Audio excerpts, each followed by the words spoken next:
Summertime Fun. Chapter 29. Summertime Fun. Since the Colosseum had been destroyed, the three factions raiding game had been cut short, and the members who'd participated all went back to their regular lives. The angels returned to heaven, the fallen returned to their home, the devils went back to their mansions, and the Grimoire peerage returned to Kuo in the human world. Life went back to normal. Mostly. Ninja-sama. Naruto ducked as Metatron tried to tackle him in a ferocious hug. They had just gotten off the train that traveled between the human world and the underworld several hours ago, and Naruto along with the others had arrived home to discover the ninja-obsessed angel waiting for them. The Archangel must have used a different method to travel between dimensions. The other members of the Grimoire peerage watched as Metatron sailed over Naruto's head, flew out the open door, and landed face first on the porch that led to the entrance hall. The angel skidded across the porch with a harsh sound like someone whose nose was being ground into wood panels. No one really reacted with any shock despite this. Metatron always acted weird. Man, Issei yawned as he stretched his arms above his head. I'm so tired. Screw flying to another country. Dimensional jet lag sucks donkey balls. It is tough, Rias agreed. Why don't we all unpack, and then we can relax by doing whatever we want for the entire day? It's still summer, so we have the time. That sounds like a good idea, Asia said. Given what happened, I think we could all use a little break. In that case, Rainier grabbed Issei's arm and hugged it to her chest. Akeno ground her teeth together. Ice-kun, why don't you and I have some fun? Issei squirmed in her grip, no doubt struggling between his conflicted feelings for Rainier and his lust for her boobs. Naruto almost giggled. Almost. I don't know if that would be a good, Asia's cheeks puffed out as she hugged Issei's other arm. Don't leave me out of this. I also want to be with Aiz-san. Fine. Fine. Rainier agreed easily enough. But you're going to be on the bottom. What? Was Issei's dumb response. Naruto stared at Rainier as she more or less dragged Asia and Issei off. He still wasn't 100% sure about that chick, but he was of the opinion that people could always change. That was how he managed to redeem Gaara, after all. So long as Issei and Asia, the two most affected by what Rainier had done, were willing to give her a chance, he would extend an olive branch to the girl. He looked over at Akeno. She was still grinding her teeth in frustration. It looks like someone's not pleased that Rainier is getting close to Asia and Aiz. He shrugged. Well, it's none of my business. Irina was also staring after the trio in mild disapproval. Naruto wondered if she was jealous. However, after another moment, the girl shook her head, long brown hair, tied into two ponytails, swaying with the motion. I'm not sure I like the fact that Aiz is getting so close to a fallen. But we're all allied with each other now, Naruto pointed out. Irina turned to him. I know it might go against the beliefs you've held for so long, but I think it's good if he can bridge the gap between devils and fallen angels. Irina's eyes went wide, but then she turned away, presenting her back to him. Naruto noticed, absently, that she had placed her hands behind her back, and she was playing with her fingers. I guess you do have a point. It would be nice if we could all get along. She paused. Do you think angels and devils can also become that close? What do you mean? Naruto tilted his head. I thought we were already close. Alright. Irina squeaked. You're totally right. We are. Ha ha ha. Silly me. She coughed into her hand. Anyway, I think I'm also going to unpack. With her luggage in hand, Irina walked off with a wooden gate. Naruto remembered his conversation with Rias the other day about his polygamous relationship with her, Kaneko, and Revel. Irina was another potential partner, supposedly, but he still wasn't sure if he should let anything happen there. After all, she was Issei's childhood friend. Just because they are childhood friends doesn't mean something will happen between them, Kurama interrupted his musings. It doesn't, Naruto agreed.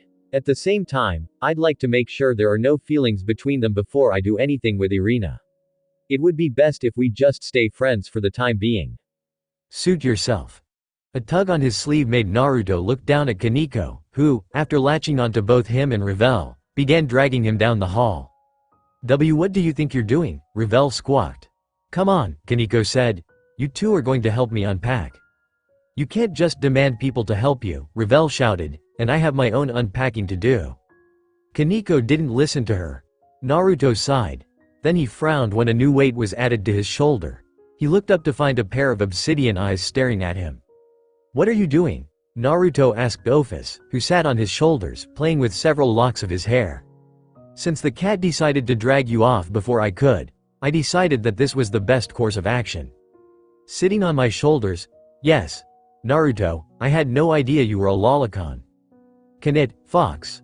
With an immortal dragon girl sitting on his shoulders, a blonde Ojo-sama arguing with a lowly Nekusho, and a furry snickering inside of his gut, Naruto realized that Ragnarok was the least of his problems.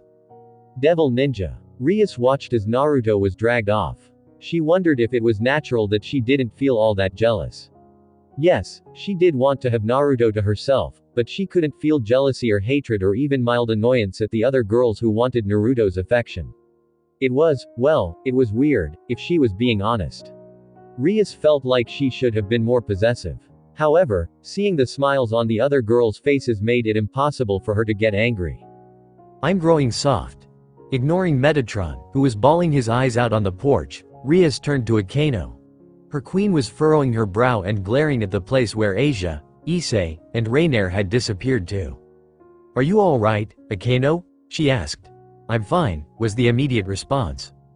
"If you were fine, I doubt you would be glaring so intensely." Rias paused. "Does it bother you that much?" Akano stopped glaring and turned her head. "It doesn't bother me at all." "Liar." Rias withheld the urge to shake her head, grabbed Akano by the hand, and pulled her along behind her. Akano looked curious, but she didn't resist as she was dragged into the living room. They moved over to the couch. Rias pushed her friend until she was sitting down. "Stay there," she said before heading into the kitchen. Going through the pantry, Rias grabbed some tea leaves, and then pulled out her traditional tea set and went about making herbal tea. She wasn't as good at this as Akano was. However, she had watched her queen enough times that she knew how to make some decent tea. She came back in with 2 ornate cups balanced on a pair of small plates, which she set down on the coffee table before sitting herself next to Akano. "Drink," she ordered. Akano obviously knew better than to disobey when she got like this. She lifted the cup to her lips and took a sip. She paused, then took another sip. "This is good," she complimented. "Thank you," Rias said, also taking small sips of her own tea. They didn't speak for the longest time. Rias wouldn't force Akano to speak if she didn't want to. However, she left the invitation to speak open. During this time, she watched as Metatron trudged back into the mansion, his shoulders slumped. He was probably depressed because Naruto kept him at arm's length. It was weird for an angel to be so obsessed with a devil. But Metatron was apparently willing to ignore that if it meant being close to a ninja. "I think I've made a terrible mistake," Akano said at last. With eyes? Yes. If someone were to ask Rias, she would have said that Akano had made many mistakes in regards to Issei. The first was deciding to date him on a whim because she wanted a relationship like the one that Rias shared with Naruto. The second was dumping him because of her own insecurities.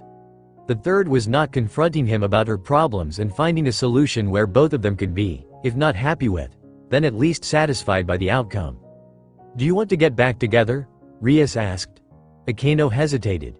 She took another sip of her tea. The hand that held the cup was shaking. "I don't know," she confessed. "I no longer know what I want. All I know is that I did a disservice to Eyes. I used him, and then when I realized how I felt, I dumped him and ran away from these feelings. Now Rainier has moved in, and I'm not sure what I should do. I don't want her with him, but I don't know if I want to be with him. Does that make sense?" "Not really." Rias drained her cup of tea. "But love rarely ever makes sense, so I think your confusion is natural." Setting the teacup down, she waited until Akano was finished drinking before placing an arm around her queen's shoulder and pulling the other woman into a half-hug. Rias felt guilty. Akano had started dating Issei primarily because Rias had become preoccupied by her relationship with Naruto. Now her friend was running from her own feelings, confused about what she wanted, and haunted by her fallen angel blood.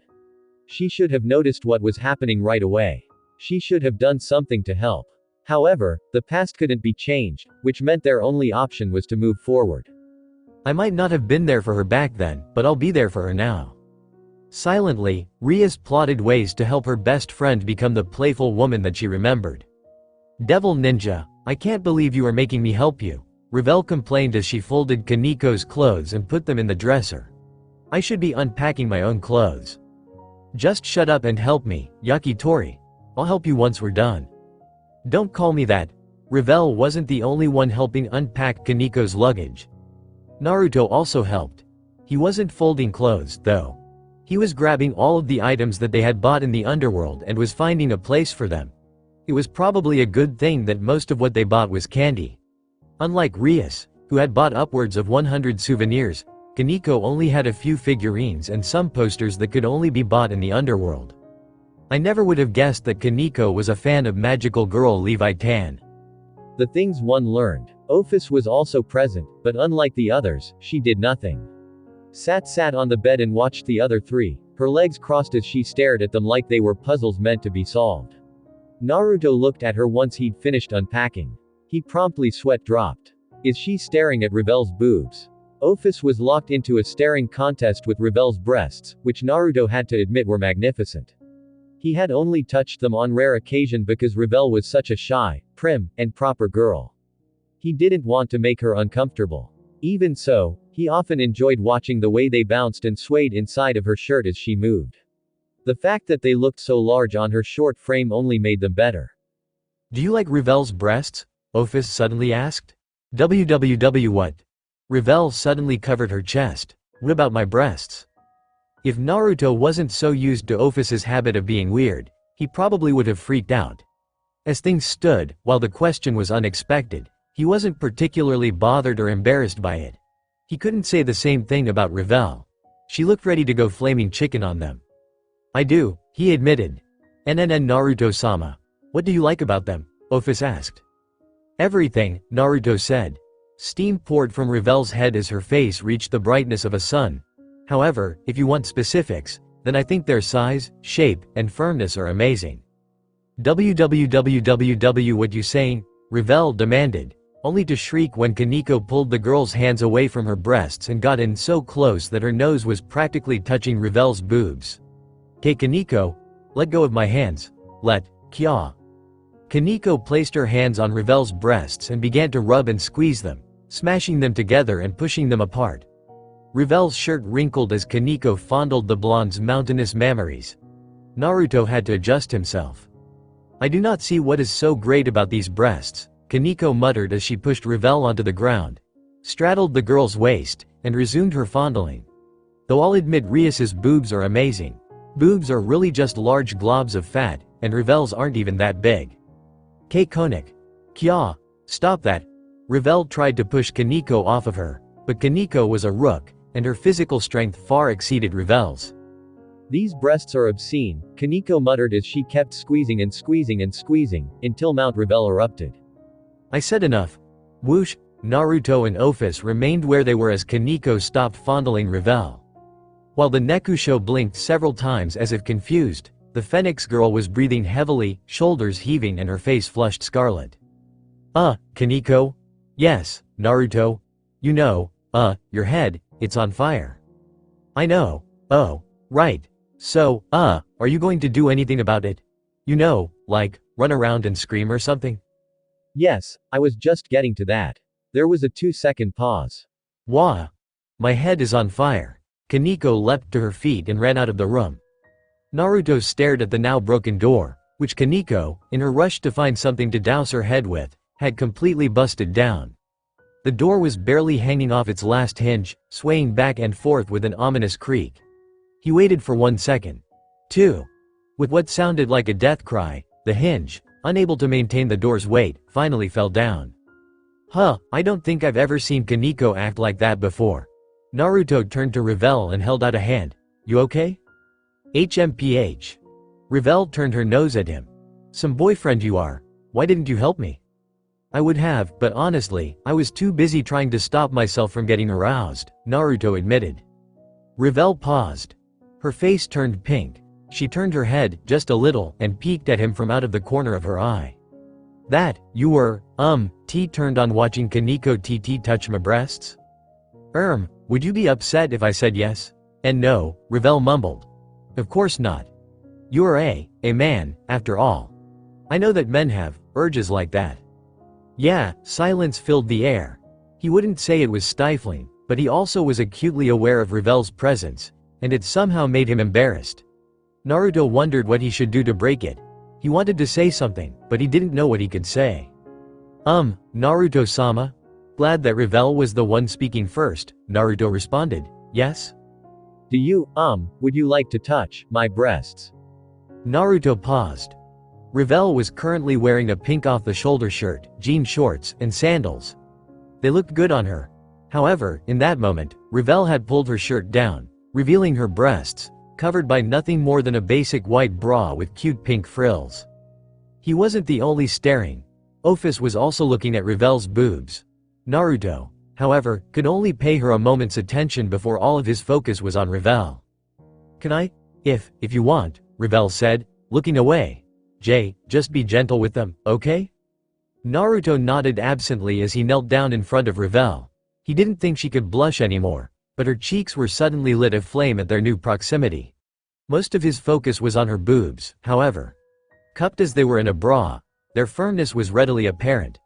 What's more, the bra's clasp was on the front. He wondered if she'd bought the bra with moments like this in mind. Hey, aren't you going to unhook my bra? Revel asked. Yeah, I'm sorry. I was distracted. Naruto reached out and undid the clasp. With the bra no longer confining them, Revel's boobs bounced free. They didn't jiggle quite as much as Rias's chest, but they had a springiness to them that the redheads lacked. Probably because they were smaller. Your bra is very cute, by the way. Thank you. Revel's words, interrupted by a soft gasp, were halted because Naruto had placed his right hand on her left breast, pushing aside her bra. Revel's breasts were large enough to fill his entire hand and have some left over. They weren't like Rias's breasts, which were so large his fingers sank into them like they were water balloons. Revel's were a lot firmer. They're just as sensitive, though. Her nipple had already grown stiff against his palm. Revel bit back another gasp as Naruto rubbed her breast. Her thighs squirmed as his thumb brushed against her nipple. Revel bit her lip, which stifled a moan that wanted to escape when he tweaked her pink nipple between his fingers. She was really responsive. Naruto hadn't noticed it the few times he'd fondled her breasts because he'd been busy plunging his tongue into the depths of her mouth, but now that he was focused solely on her chest, he noticed that she was a lot more responsive than he had assumed. I want to suck on them. He looked at Revel's face. Her cheeks were still lit up in a prominent blush, but it seemed less like it was from embarrassment and more from arousal. He looked down. Yep. Her jeans were growing damp. Not only was she blushing, but her breathing had grown quite heady. Her panting, rasping breath was stifling moans and gasps that threatened to escape. Would she mind? He should probably ask for permission before taking this any further. Revel was a very proper young lady. While he believed she enjoyed his spontaneity, it was always important to make sure he wasn't doing something that would make her uncomfortable. Before he could ask anything, however, Office suddenly appeared right next to them, cheeks in her hands as she squatted before the two. It was such a sudden, startling shift that Naruto and Revel practically fell on top of each other in their shock. Can I also touch them? Office asked. Revel was, oddly enough, the one to recover first. Absolutely not, her shout echoed across the mansion. Devil Ninja, it was later at night, after the sun had gone down and the moon waxed across the sky, and Rias was still awake. Naruto was dozing in their bed. So was Kaneko, who had crawled in after Naruto had fallen asleep. Rias wasn't sure what to think of that. She and Naruto had sex not long ago, and now Kaneko was nuzzling her face against Naruto's chest like an overly affectionate house cat. The problem, she determined, had nothing to do with the act, but with the fact that Naruto and Kaneko were currently naked. If those two had sex on their own time, so be it, but she didn't want Kaneko doing anything with Naruto while he slept. Consent was a two-way road and all that, though I don't think Naruto would mind all that much. Looking away from her lover and Kaneko, Rias stared out the window as she mulled over the dilemma that was Akaino and Issei's disunity. Naruto had told her not to interfere. He said they needed to resolve this on their own. Rias agreed with him, but she still wanted to help somehow, even if it was just giving them a nudge so they would start communicating again. She couldn't stand seeing the division between them. They're both hurting, though I think Akaino is hurting more than Ise. Issei had been hurt by Akaino, but Akaino was hurting herself.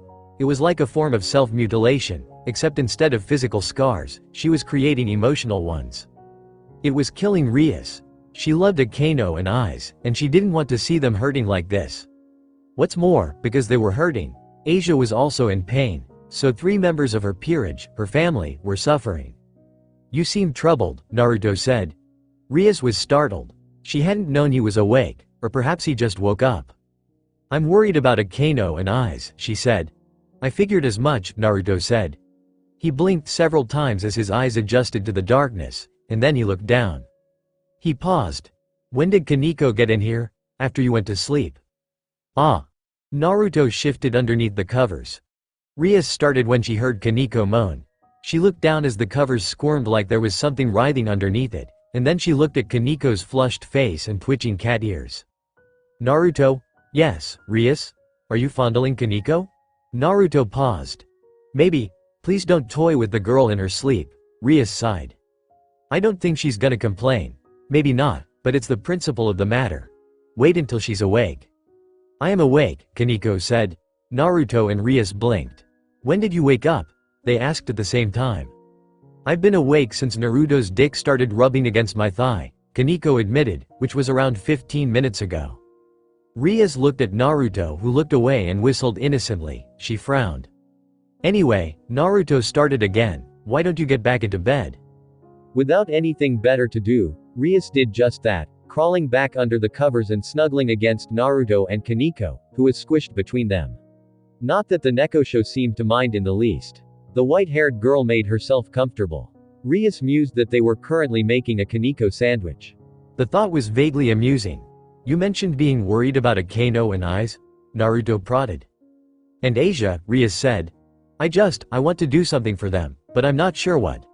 I'm not planning to interfere, she added before Naruto could say anything. I just want to help them. I want to give them an opportunity to clear the air between them. I understand what you're getting at, but Naruto trailed off, perhaps unable to think of something to say. He had to know how badly this was eating at her.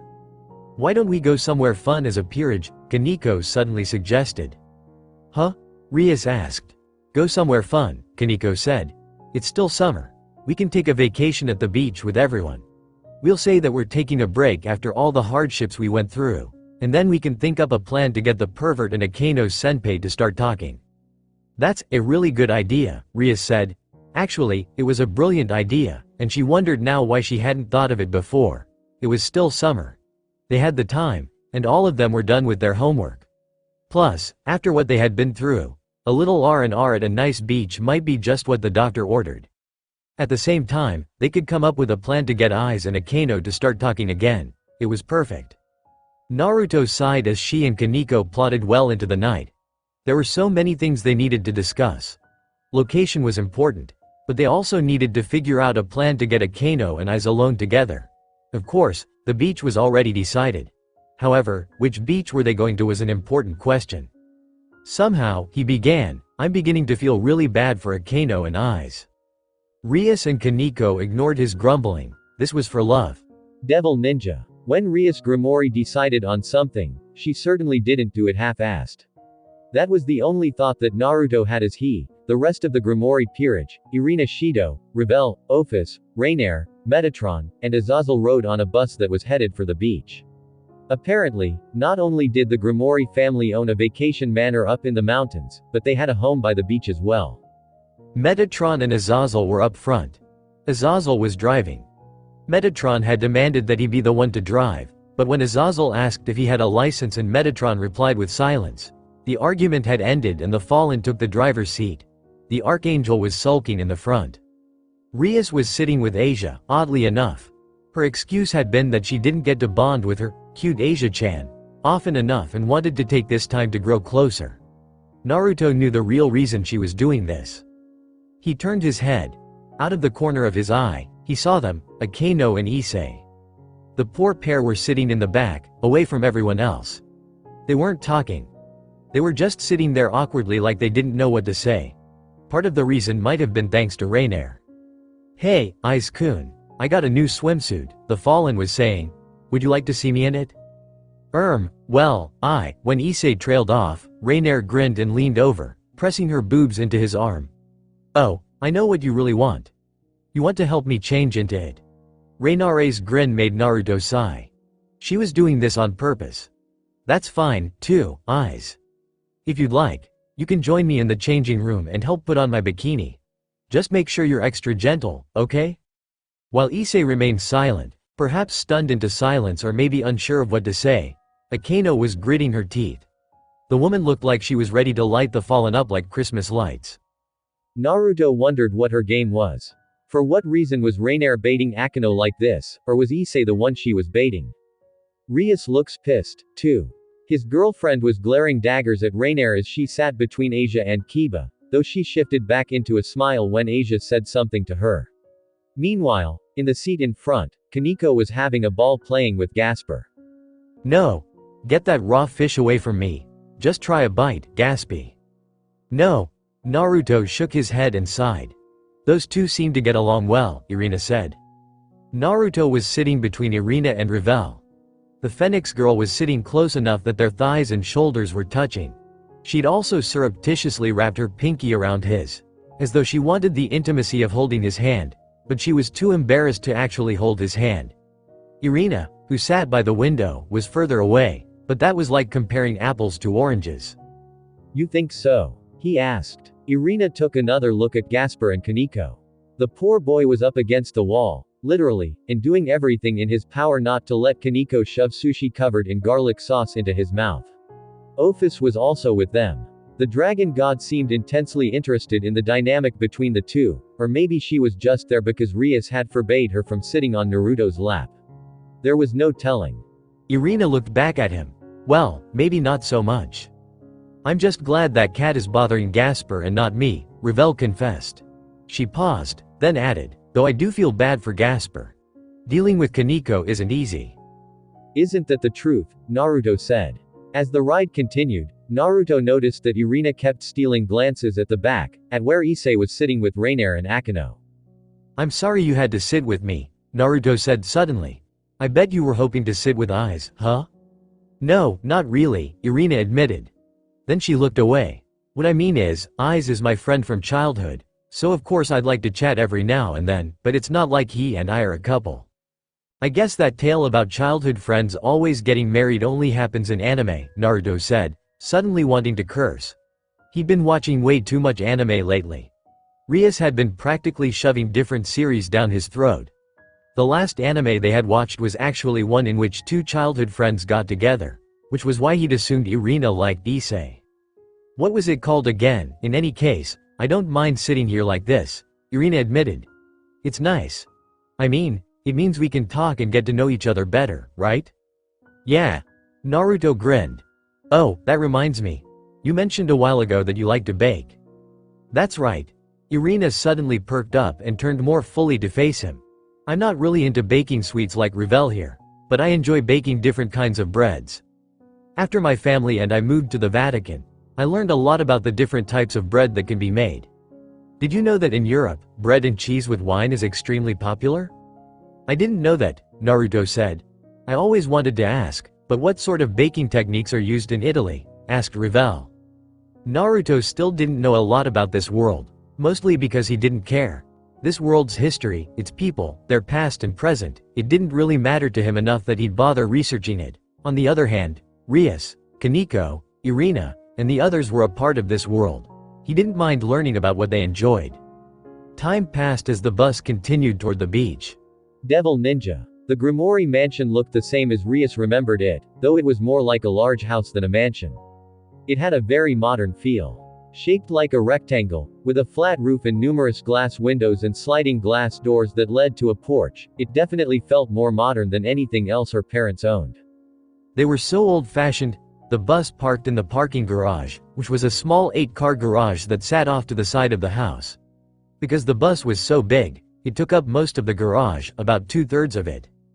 Okay, everyone, Azazel clapped his hands and grinned. Standing beside him with slumped shoulders was a dejected Metatron. Grab your luggage, choose a room, and get unpacked. We'll decide what we should do first afterward. Who made you the boss? Metatron mumbled. I'm the one that's living with Ninja-sama and the others. I should be the one in charge. Then by all means, Azazel began with a gesture, tell them what to do. You already did that. Rias decided to leave the pair to their arguing. She looked over at where Naruto was chatting with Irina and Revel as they grabbed their luggage, or, well, Naruto was carrying their luggage. After debating on what to do, she decided to give them some time alone. It was only right since she tended to monopolize Naruto most of the time. Besides, I need to keep Asia occupied. Asia-chan. Rias grabbed the girl's attention. Come on. Let's grab our luggage and choose a room. Oh okay, Asia said, hurrying over to her side. Rias grabbed their luggage, both hers and Asia's, and then made her way toward the house with the former nun in tow. Kiba was already up ahead with Gasper, who was using him as a shield from Kaneko. Rias almost snorted when she saw the creepy grin on Kaneko's face as she waggled her fingers at the dampier. It really is good to see Kaneko having so much fun. Catching something out of the corner of her eye, Rias frowned when she spotted Rainier dragging Issei to the house. Issei was carrying several suitcases. He wasn't having any difficulty, but he was tripping over himself as the girl pulled him along. She didn't see Akeno anywhere. I'm going to have a long talk with Rainier. Since Rias's job was to keep Asia occupied, she ended up sharing a room with the girl. They were splitting rooms up by gender anyway. Naruto was sharing a room with Issei, while Kiba and Gasper were sharing a room with each other. Akeno was with Irina, while Kaneko was with Rainier. Though the Nekusho hadn't been pleased with the arrangement, she understood the need to keep Rainier in check. Rainier had also complained. She claimed that she wanted to sleep with Asia and Issei, but Rias had put her foot down. If she did that, then it would become that much harder for Issei and Akeno to talk. As they were putting away their clothes, Rias decided that now was a good time to talk about Asia's feelings. Asia, come here for a moment, she said, sitting on the bed and patting the spot beside her. Okay. While Asia seemed confused, she obediently wandered up to Rias and sat down, placing her hands on her lap and looking at Rias with her big, green eyes. Asia, I wanted to talk to you about Issei and Akeno. She smiled kindly when Asia stiffened. Don't worry. I don't want to be intrusive, but I wanted to know your feelings. Asia, you were involved with them both. I'm sure what happened between the three of you hurts. That's why I wanted to know how you feel. How I feel? Asia looked down as she played with her hands. I feel like a part of me has been missing ever since Akeno-senpai broke up with Aiz-san. Whenever we were together, it felt kind of like I had a kind and playful older sister, but now that she's gone, it's like some part of me has disappeared. Aiz does what he can to make up happy, and he's a great boyfriend, but he's even more hurt than I am, so it's hard on him. Rias nodded. That was about what she had expected, but she wanted to hear the words from Asia's mouth. I would like to help them both, Asia continued, but I don't really know what I can do. I'm not strong like they are, so You're wrong. Huh? Asia-chan, you're strong. Rias made sure Asia didn't look away, holding her in place with eye contact. Aiz might have been supporting you, but all this time, you've also been supporting him. And not just that. You were the one who broke the ice between everyone else and Rainier. It was because you accepted her that things have mostly calmed down between us. You need to give yourself more credit. Do you really think so? Asia asked. Of course I do, Rias said. And that's why I wanted to ask if you'd like to help me try to get Akeno and Issei to patch things up between them. When all Asia did was tilt her head, Rias finally let the girl in on her plan to help Akeno and Issei get over their problems. Devil Ninja, it was unanimously decided that they would all take a bath in the hot spring, an indoor hot spring located in the west wing of the mansion. Rainier had mentioned it as he was wandering the hall looking for Asia. Rias hadn't said anything, but Issei guessed that made sense. It was too late to hit the beach. The sun was lowering and it would be dinner soon. What's more, everyone had been cooped in that bus for several hours, so relaxing in a hot spring was definitely a good idea.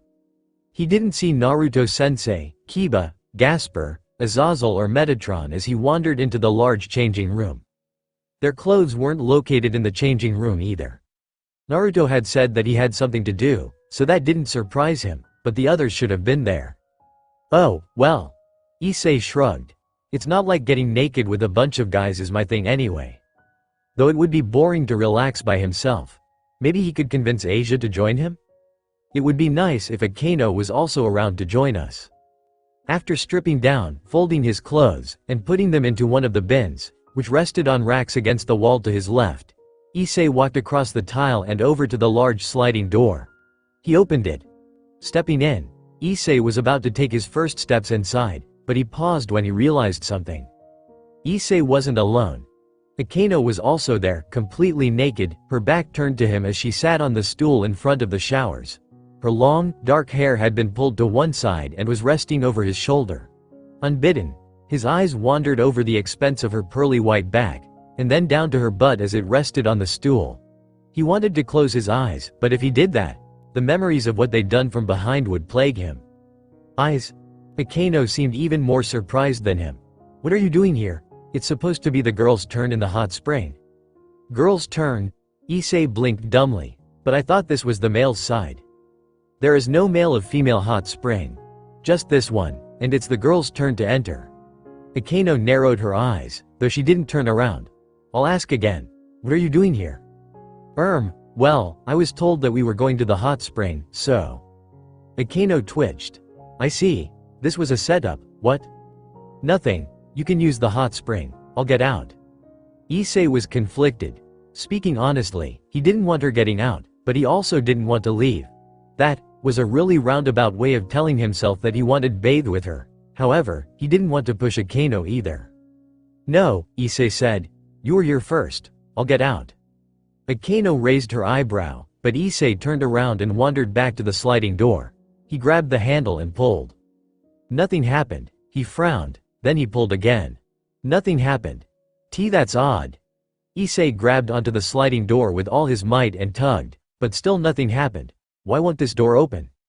Stand back, eyes, Akeno said, magic circles appearing over her hands.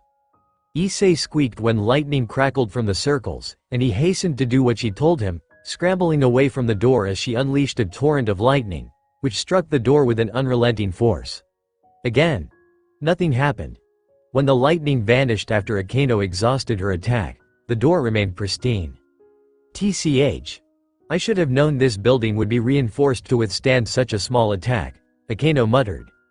Issei worried when her frown became contemplative, as though she was debating whether or not to use a stronger attack. It's fine. Issei held up his hand, which glowed a bright red as he equipped his boosted gear. It might be able to withstand a weaker attack, but I somehow doubt it can deal with a concentrated attack. Boost. Akeno stepped back as Issei began boosting his sacred gear. He figured 5 boosts should be enough. After it was fully charged up, he rushed forward and slammed the boosted gear into the sliding door. Sadly, at the very last second, a magic circle appeared and Issei was sent flying back, his attack never landing. He splashed into the water and came up, coughing and sputtering. What the hell just happened? He asked of no one in particular. It seems someone doesn't want us leaving, Akeno murmured, her eyes narrowing further, and I think I know who that someone is. Devil Ninja, are you ready to hit the hot spring, Asia? Asked Rias. She already had a towel in hand and was merely waiting on her bishop. Since it was the girl's time to bathe, she wanted to enjoy that time with Asia and deepen their bonds. I'm ready, Asia said as she hurried up to Rias. The two of them left the bedroom and wandered down the hall, their feet sinking slightly into the soft crimson carpet. The other girls were probably at the hot spring by now. Since there was only one hot spring, and it didn't have a separation for each gender, the girls were going in first. It was too bad. But not all of the women were comfortable being seen naked by the men, and while Rias didn't care much for modesty, she really only wanted one man to see her naked these days. Before they could get too far, a massive explosion rocked the manor. At first, Rias thought they were under attack, but when, after several seconds, nothing happened, she helped Asia climb to her feet after the girl had fallen down and continued walking. That was when they were met by an angry Akeno. She was dressed in the blouse and skirt combo that she'd been wearing on the bus. However, her sandals were in her hands instead of on her feet. Akeno? Rias asked. What's wrong? Did you already take a bath? Rias, while I appreciate that you want to help me, please, from now on, stay out of my business. Akeno ground out before stomping past them. Rias and Asia said nothing as Akeno disappeared around a corner, presumably heading to her room. What was that about? Standing in place. Rias couldn't help but ask this question as she tried to figure out what Akeno had meant when she said to stay out of her business. Rias hadn't even done anything yet. Akeno saw. Senpei seemed really angry, Asia said. Do you think she found out that you were trying to help her make amends with Aisan? I don't see how she could know that, Rias muttered. I haven't even begun enacting my plan yet. Rias frowned, but she realized that nothing would get done if they just stood there. Come on, Asia. Let's get in the hot spring. Oh okay.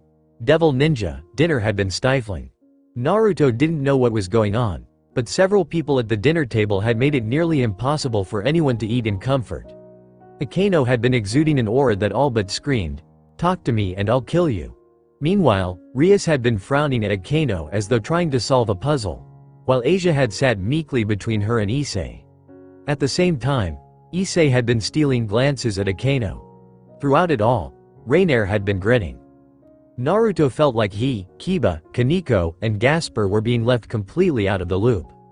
When dinner ended, Naruto was dragged out of the mansion by Kiba, who said that he wanted to spar. They had invited Issei and Gasper to join them, but both had declined. Issei had said that he wanted to be alone for a while. It was another sign that something had happened. Gasper had remained in his cardboard box. Sparring with Kiba was pretty fun, mostly because Kiba was an excellent swordsman who used blindingly fast attacks to seek out the blind spots in his guard. Naruto always had to keep on his toes when they fought. It was even more difficult now because Kiba had begun getting creative with his sword birth. TCH. Naruto leapt into the air seconds before several blades jutted from the ground. They were a mixture of western swords like broadswords and claymores. As he descended back toward the ground, Kiba placed his hands on the ground and called forth sword birth again, but Naruto already knew what he would do. Rasengan. Slamming a Rasengan into the Tower of Blades, Naruto destroyed all of them, though a few tried to cut his skin. He created a barrier of wind chakra, however. This allowed him to avoid getting hurt. As he landed back on the ground, a dual-wielding Kiba was already there to meet him. Naruto was not talented at wielding straightforward weapons. As a ninja, his primary weapons were kunai, shuriken, and ninja wire, which he often used in conjunction with traps. He wouldn't use those here. His ultimate goal, at the moment, was to get better at using hand-to-hand combat in his jutsu. That was why Naruto coated his hands in wind chakra, watched Kiba's attacks, and timed his own maneuvers. He smacked away Kiba's blades as they came at him, cutting through them with his wind chakra. This didn't stop his sparring partner. Kiba created more blades and kept fighting. In terms of close combat, Naruto would say that Kiba was better than him. However, that was only when other factors weren't involved. Physically speaking, Naruto was stronger, and if he used Kurama's chakra cloak, he was faster and stronger. However, his fighting style had always been rough. Kiba was precise, a fighting machine with more sword techniques than Ichiraku had ramen flavors. Battling him with nothing but taijutsu was difficult. Let's stop here, Kiba said at last. His forehead was drenched in sweat, and his breathing had grown labored. Running out of energy? Asked Naruto.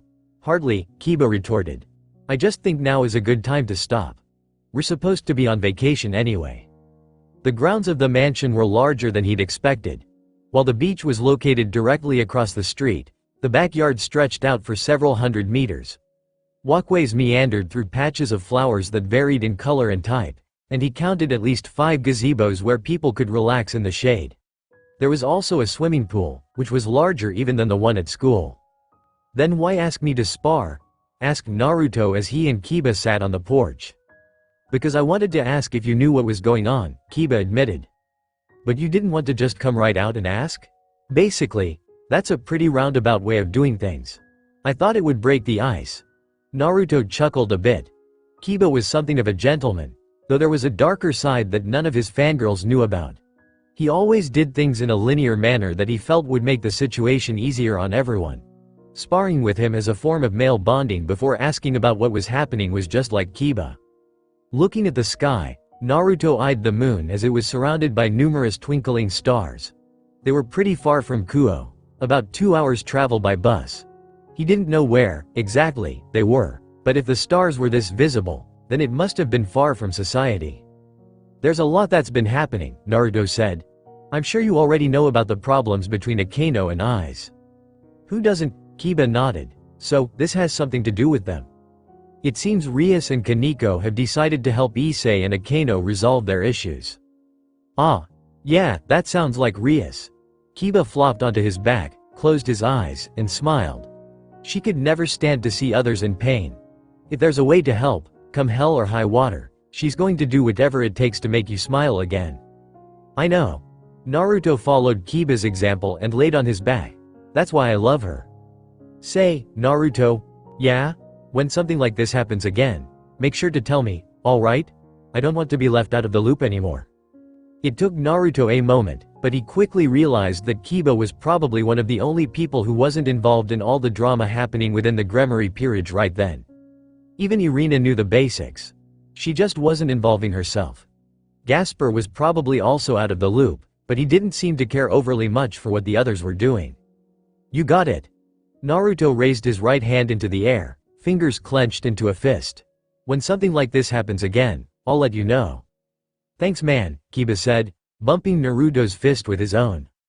Devil Ninja, the next morning was when everyone planned on going to the beach. Naruto and Kiba got up early and changed into a pair of swim trunks. Naruto in a bright orange pair and Kiba in dark blue. As they left the room, Kiba eyed Naruto's trunks dubiously, as though trying to figure out why he hadn't been blinded yet. Is there a reason you chose such an obnoxious color? What do you mean? Orange is awesome. I'm not sure I believe that. Oi. Don't diss my trunks. They made their way into the kitchen, where the sound and smell of sizzling bacon filled the air. The kitchen was also connected to the living room, which had a very open feel. There were no doors outside of the ones leading into the hallway. What's more, a massive glass window filled 2/3 of the wall, and there were multiple sliding doors that led onto the porch. As his bare feet padded against the tiles, Naruto turned toward the stove to find out who was cooking. He was surprised. Metatron, ah, Ninja-sama, Metatron greeted as he flipped several pancakes and turned the bacon over. The heady scent of sizzling meat filled the air. Breakfast will be ready in just a bit. Please exercise patience until then. Okay. It was really unusual to see Metatron cooking. Naruto didn't even know the Archangel knew how to cook. However, after thinking about it, Metatron had trained in a shinobi village somewhere in this world, so he must have been given some survival training as well. Cooking was a part of that training. Even so, from the scent, which was mouth-watering, he must have studied cooking more extensively than most. There were several places to sit, a long table in the center of the room, a set of couches situated over a rug and centered around a coffee table. Naruto chose to sit on one of the couches since it looked more comfortable than the chairs. As he sank into the couch, Kiba chose the other couch, and together they chatted about training techniques while waiting for everyone else to arrive. Issei and Gasper, the latter wearing a paper bag on his head, were the first to arrive. They wandered into the kitchen, living room. Issei yawned as he stretched his hands high above his head. Morning, you too, Naruto greeted. I hope you slept well, Kiba added. I slept all right, Issei mumbled with a tired look in his eyes. I'm so used to sleeping with Asia that it was hard getting to sleep without her. Naruto nodded. That I understand. I'm always sleeping with Rias, so not having her in bed with me felt weird.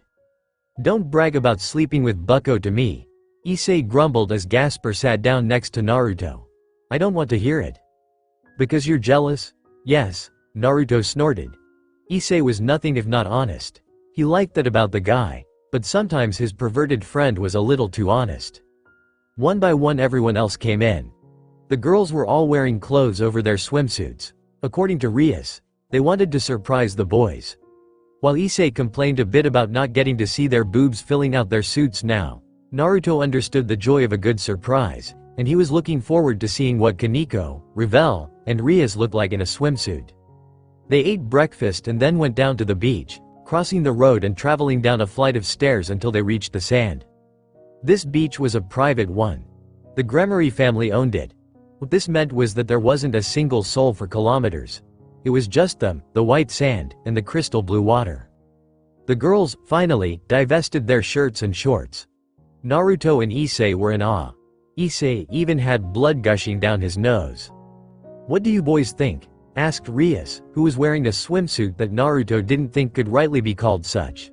It was more like 2 strips of purple cloth that stretched across her breasts before going into her crotch. Naruto could see camel toe. She wasn't the only one who looked amazing. Kaneko had chosen to wear a white one-piece that he thought suited her smaller, more lithe frame. Meanwhile, Ravel had donned a white bikini with frills along the two triangle pieces that covered her breasts, and it was tied together with a blue bow. "You ladies looking amazing," Naruto gushed as he gave them a thumbs up. "You three look incredibly sexy." While Ravel blushed to the roots of her hair, Rias and Kaneko shared a high five. "Let's set up the umbrellas first," Irina suggested. Her bright pink bikini was pretty modest compared to Rias's racy swimsuit and Ravel's elegant bikini, but Naruto thought it suited her well. Naruto helped set up the umbrellas while Kaneko and Ravel laid out a large blanket that several people could share. Rias had grabbed a lounge chair from somewhere and set it just outside of the umbrella's protective zone. He guessed she wanted to catch some UV rays, though he hoped she wouldn't tan. He rather liked her fair skin. A little ways off, Akeno stood slightly separated from the group.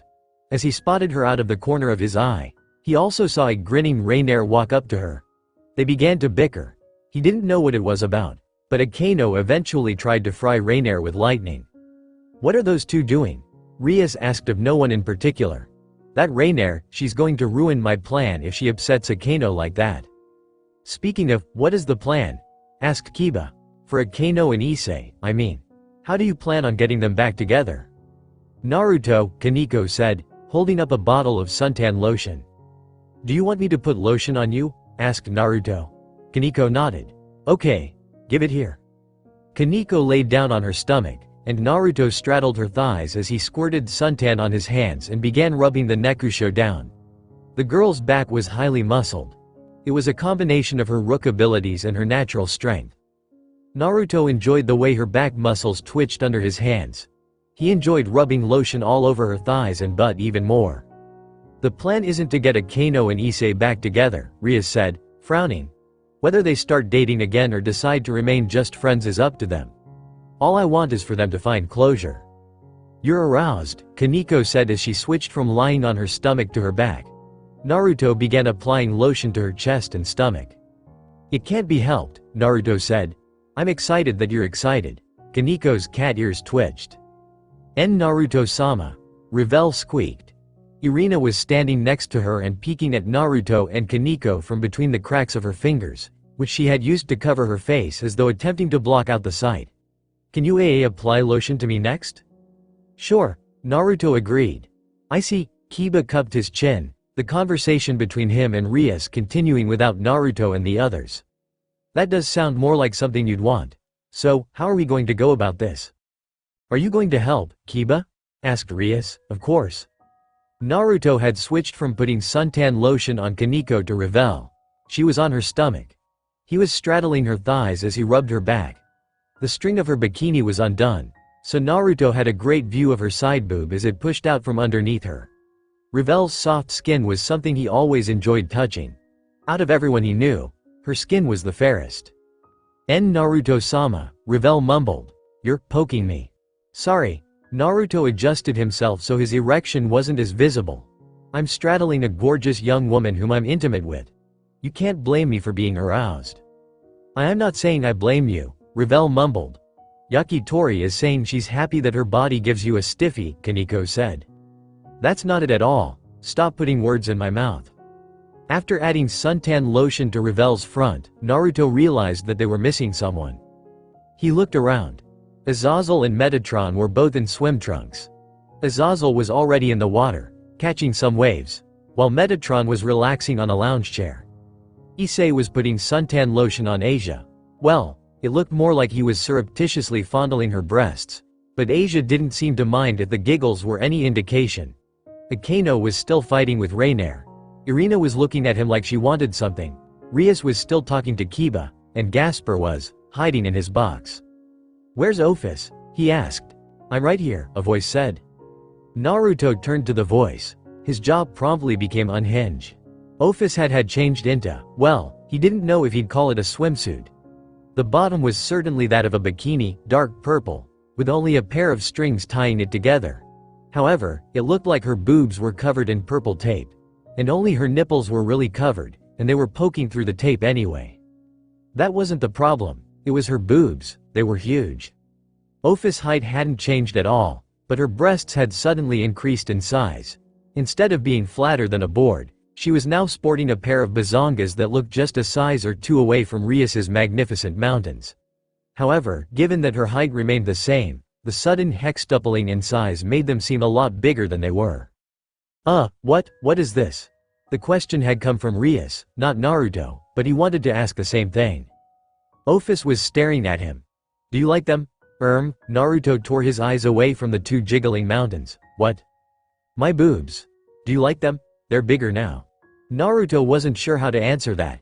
It wasn't that they were bad, but they looked so disproportionate on her small body that they seemed out of place. Kaneko wandered up to Ophis, and without any warning, she grabbed Ophis' breasts and hefted them in her hands. She proceeded to inspect them like one might a pair of watermelons. Naruto was almost disturbed with the way she eyed, squeezed, poked, and prodded the immortal dragon's tatas.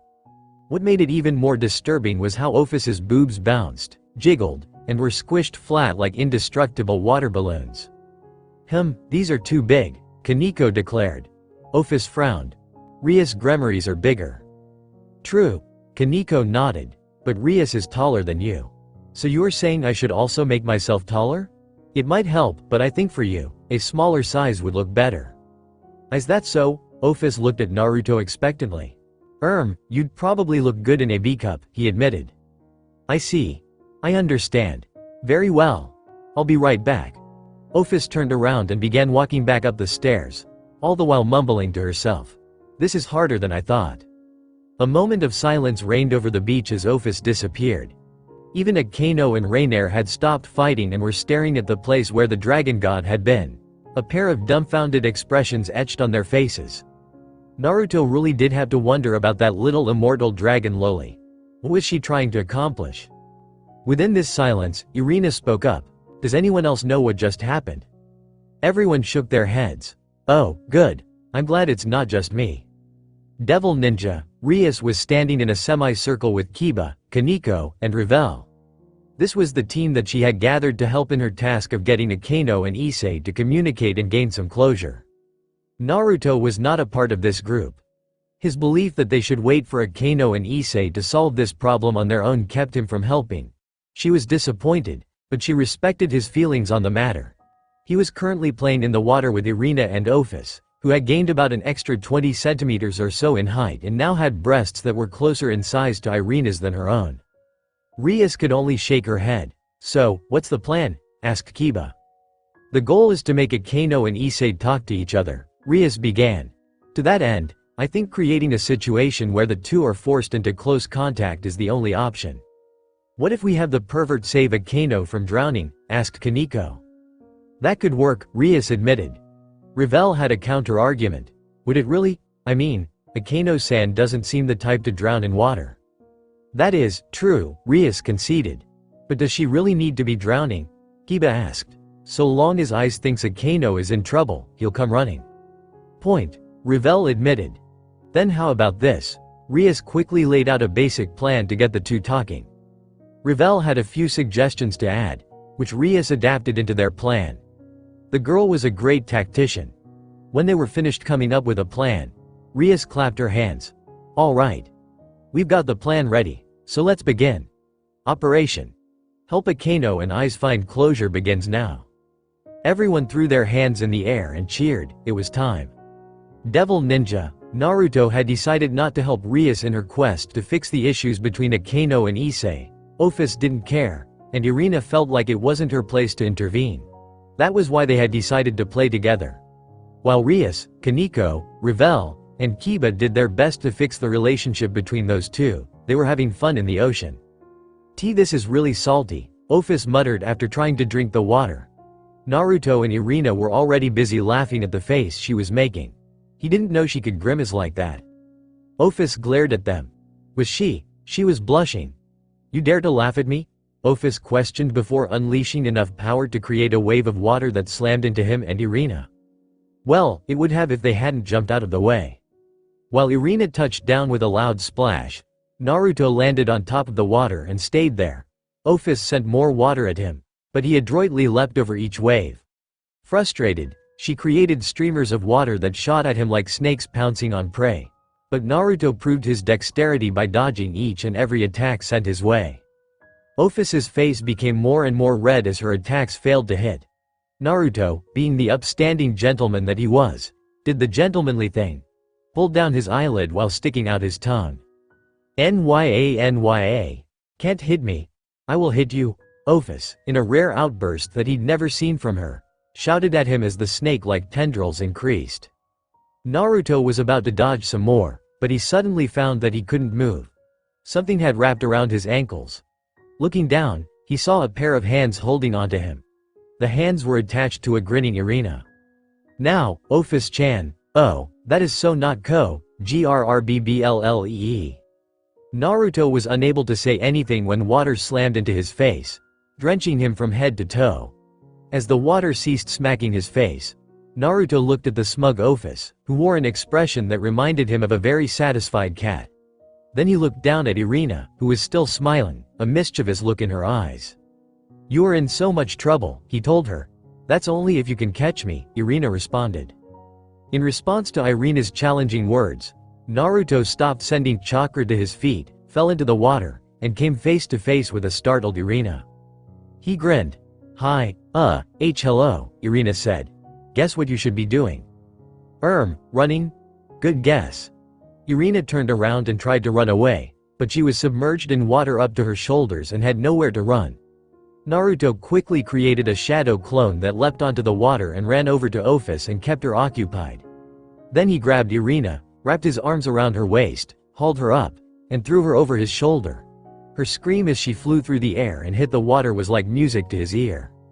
His clone dispelled seconds later. Naruto leapt onto the water and ran over to engage Ophus. As he dodged the snake-like tendrils that she sent at him, he spotted Rias, Kaneko, and Kiba using ropes to pull a large floatable shaped like a donut behind them. Akano was on the floatable. It looked like she was sleeping. What are they doing now? He wondered before Ophus sent even more tendrils, forcing him to focus on not getting hit instead. Devil Ninja, Issei hadn't known that Asia didn't know how to swim, since swimming had never come up before, seeing how it wasn't the season for it until they all left for the underworld and there was no swimming there. She had never let anyone know that she couldn't swim. Now, though, she had finally confessed that she didn't know how. Which was why he was teaching her. They were in the shallow part of the water, the waves gently buffeting his girlfriend's body, rocking it back and forth. It was deep enough that Asia could practice her kicking, coming up to about his chest. Issei was holding her hands as she practiced kicking to propel her through the water. You're doing a great job, Asia, he praised his girlfriend.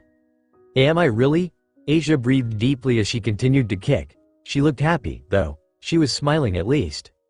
Yeah, you're doing really good, Issei said. Just keep kicking like that. KK.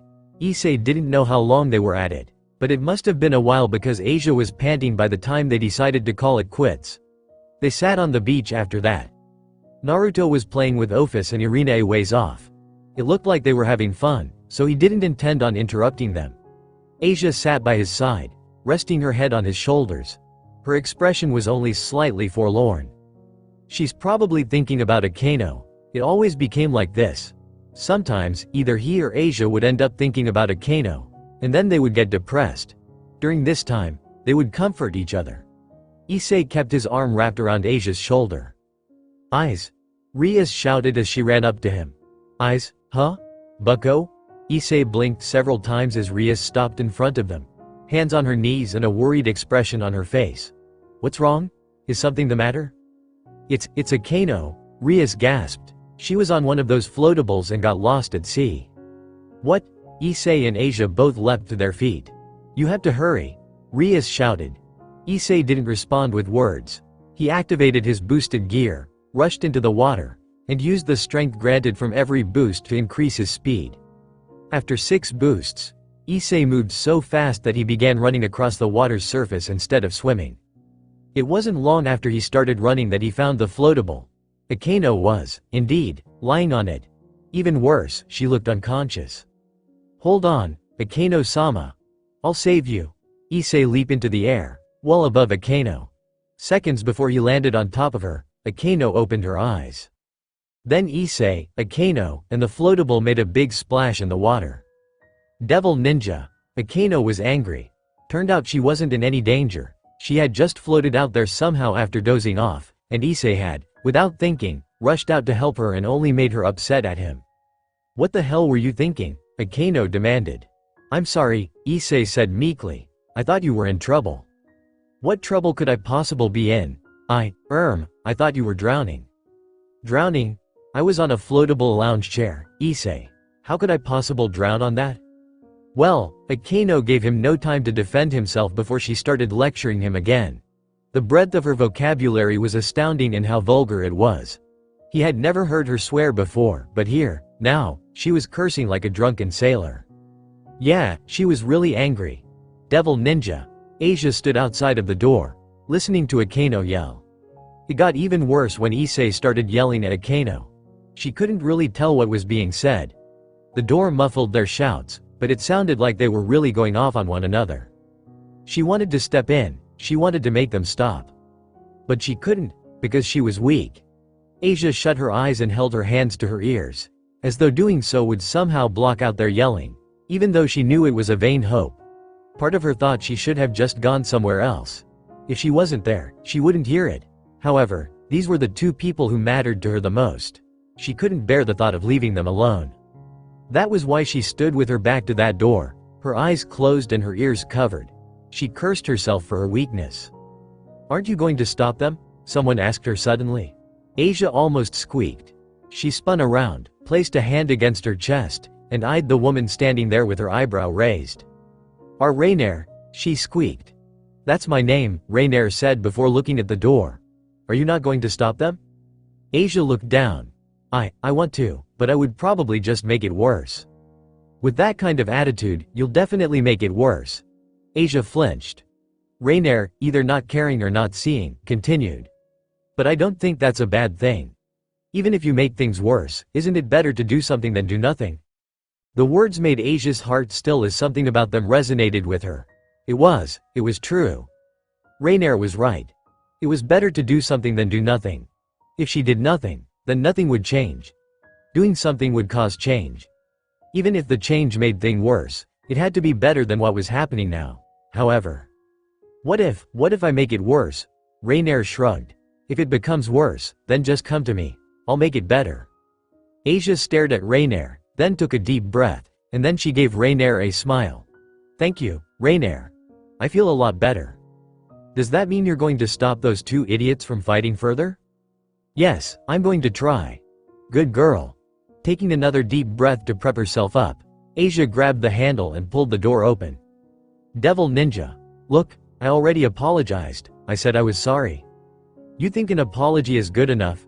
You're always doing this, Issei, even though we aren't dating anymore."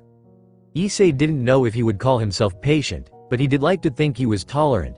Perverted, but also tolerant. He didn't really have that many problems with other people. The girls in his class who thought he was a disgusting freak aside, and he generally got along with most people, or at least tried to. This was especially true in the case of people he loved like Asia and Akeno. "You're right, we aren't dating. I already know that. Are you rubbing it in to make me feel like an even bigger piece of shit?" "I'm not rubbing anything in, I'm telling you to leave me alone." Issei didn't want to fight with Akeno. He didn't even know why they were fighting. She'd been angry and then he got angry, and now they were just arguing for the sake of arguing. However, he didn't want that at all. "If she wasn't so stubborn and just accepted my apology. I'd love to leave you alone, but I can't. I already told you that I love you. I'm not going to stop loving you just because you don't love me." Akeno backed up a step. "Yeah, well, maybe you should stop. I don't need your love, I don't need love at all." "Oh, yeah? Well, I think you do. I think that. Stop it, you too." Another shout interrupted them. It stopped them both in their tracks. Perhaps it was the pain lacing that voice, or maybe it was the desperation that rang out more clearly than a bell. But both he and Akeno ceased talking seconds after the voice yelled at them. That voice, it was Asia. She was standing over by the door, her shoulders heaving, her face red, and tears in her eyes. "Why are you two fighting? Why do you two have to fight? I don't understand. Why can't we just go back to the way things used to be?" Issei looked at Akeno, who was staring at him, though she looked away when she noticed him looking at her. She grabbed her arm. Her eyes darted to the left. He'd never seen her look this self-conscious before outside of the day she dumped him. I don't think we can go back the way things were, Akeno said softly. I realized something during the incident with Kokabiel, after meeting Barakiel again. I'm not really fit to date anyone. I don't have what it takes. I'm not a good girlfriend. We didn't think that, Asia murmured. I thought you were an amazing girlfriend, Issei added. Akeno smiled, even as she shook her head. No, I was just pretending. I was using you too because Rias was spending more time with Naruto than she was with me. I decided that if she was going to have a boyfriend, then I would too. It didn't matter who it was. You two were just there. You were convenient. Issei didn't know if she was being honest, but each word out of Akeno's mouth hit him harder than one of Naruto-sensei's punches. It hurt. They were like stakes being driven through his chest. Asia, whose face had gone pale, was probably hurting even more than him. Even so, she shook her head. I don't think that's true, Asia said. Akeno, even you if you started out like that, it doesn't mean your feelings never change. I know that you have the same feelings for Ai-san that I do. I'm not so sure anymore, Akeno said. I can no longer tell what my real feelings are. She looked away. I need time. I need time to sort out my own feelings. She held up a hand before either of them could say anything. Could you two wait for me? I don't know if I'll answer positively or not, but can we go back to before we all started going out while I sort through how I feel? Yes, Asia answered almost immediately. We'll wait for you, Issei said. It wasn't what he wanted, but he also wouldn't try to force a favorable answer out of her. If this was what she had decided, then he could at least help her by accepting it. Thank you, Akeno said. The argument was apparently over. Akeno made to leave, however, before she could, Issei decided that he needed to say one last thing. I know about what happened between you and your dad. Akeno froze. I'm not going to say you should see him, but I think it might help you settle your own feelings if you at least confronted him. I know that you still want to be with him despite what happened to your mom. Akeno gripped the handle of the door. Her hand was shaking. How do you know that? She asked, not turning around. Knowing her as he did, she probably didn't want him to see her face. Your boobs told me, Issei said in the most serious voice he could muster. Devil Ninja, Rainier stood outside of the room, listening to the trio as they yelled and cried. When everything calmed down, Rainier left, walking down the hall and heading to her own room, which she shared with Kaneko. Rias Gremory was leaning against the wall when she turned a corner. Her arms were crossed, head down, eyes staring at her as she walked by. Rainier did her best to ignore the woman. However, it seemed Rias wasn't so willing to let her do that. Why did you help them? Asked Rias. What do you have to gain by helping those three? There were so many things she could have said, but none of them sounded like the right answer, nor would giving them help her in this situation. Most of them were sarcastic anyway. In this instance, given that Rias was basically her keeper, it was probably best if she was honest. I don't know, Rainier admitted. Ask me that some other time, and maybe my answer will be different.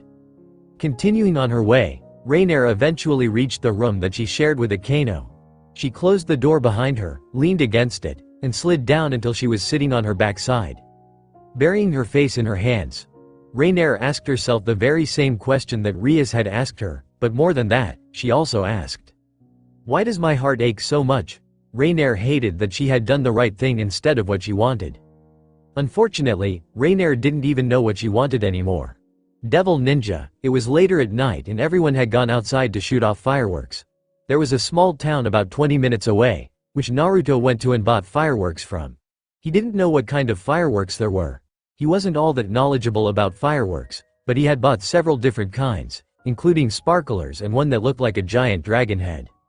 Naruto had his clones help set off the larger fireworks, watching as the small spark turned into a fire, which made the fireworks blast into the air and explode in an array of starburst colors. Several feet from him, Kaneko was chasing Revel with a sparkler. The blonde girl was yelling at Kaneko to stop. However, the smile on her face told Naruto that she had no desire to make Kaneko cease and desist. They were just playing. Ophis and Irina were crouched several meters away. They stood barefoot in the sand, the water lapping at their feet as they knelt down, sparklers in hand. Ophis seemed oddly fascinated by the small sparks emitting from the tiny fireworks. Irina was smiling. Her lips were turned into a really pretty smile. though her eyes seemed to contain a sadness that was masked behind several layers of emotions. A little ways off, Asia, Akano, and Issei were setting off their own fireworks. They seemed to have made up, though it didn't look like Akano had become part of the relationship again. Naruto couldn't explain it. Either way, he hoped they would find peace in whatever their new relationship entailed. Rainier was standing by their side. She seemed unsure of what to do, though when Asia grabbed her hand and forced the girl to join them in earnest, Naruto turned away. Whatever happened to them was their business. Azazel and Metatron were also setting up fireworks, though it looked more like they were arguing over who got to light the fireworks. Naruto shook his head. Azazel enjoyed messing with Metatron far too much. Gasper wasn't a big fan of fireworks. He seemed to think they were scary, which explained why he was sitting in his cardboard box next to Naruto, his face hidden by a paper bag with 2 eye holes in it. "Are you sure this is a good idea?" asked Kiba, who was also standing next to him. His arms were crossed, expression pensive. "What do you mean?" "I mean, giving you this many fireworks to light seems like a disaster waiting to happen."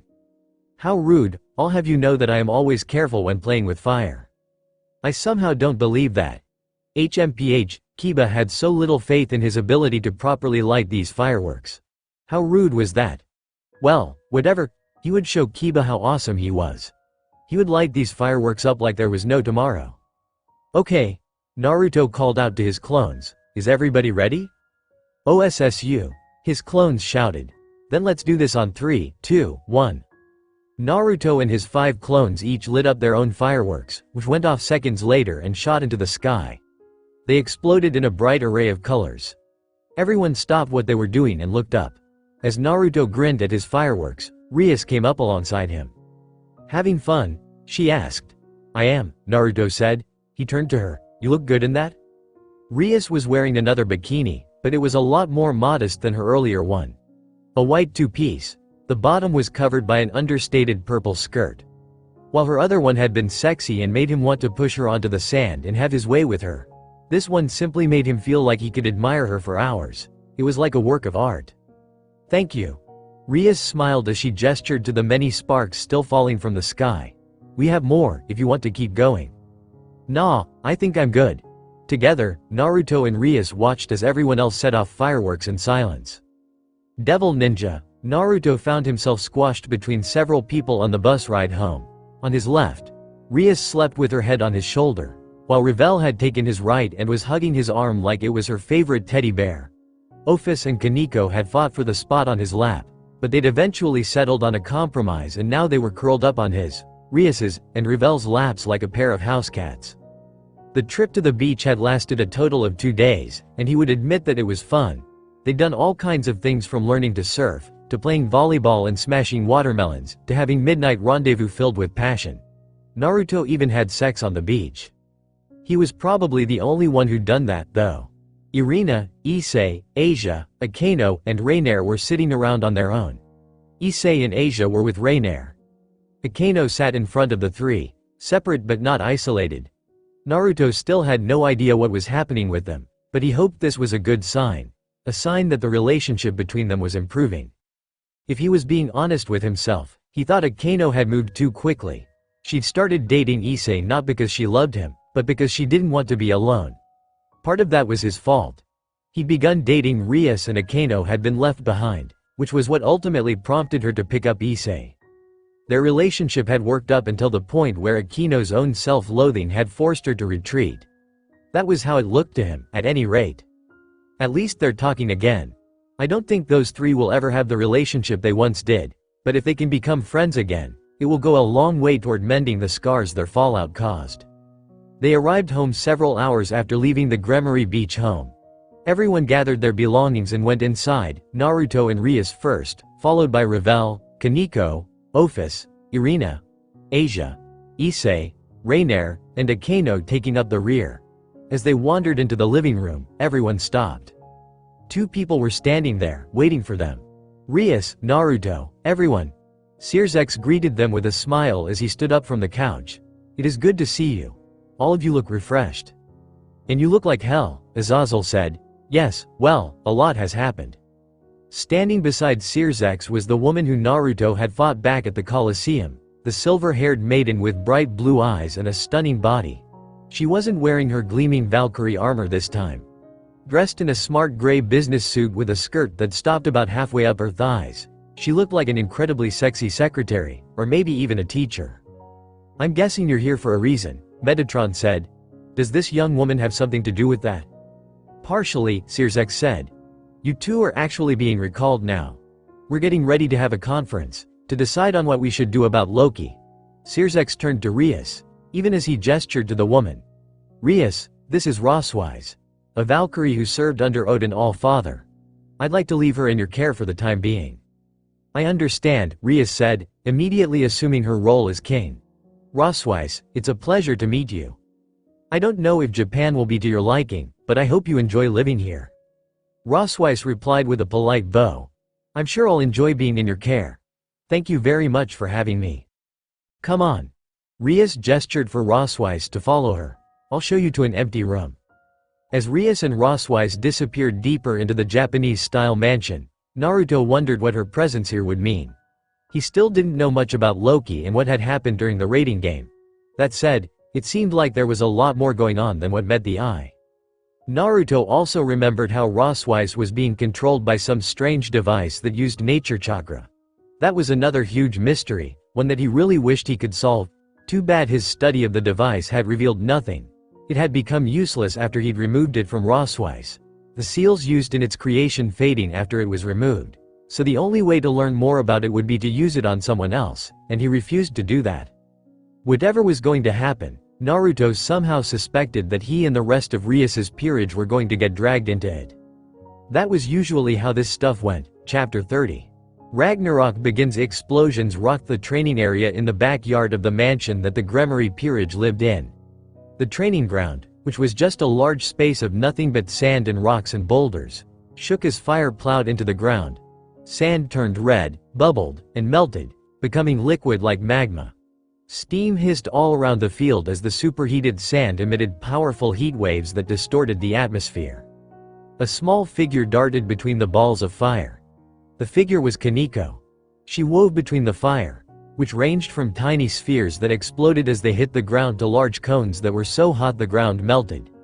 Meanwhile, high above her, flying on wings made of fire, Ravel continued launching attack after attack. "How have you gotten so fast?" Ravel asked in a loud shout that rang out over the explosions. "I thought you were a rook." Kaneko didn't respond with words. She kept darting past each attack that came her way.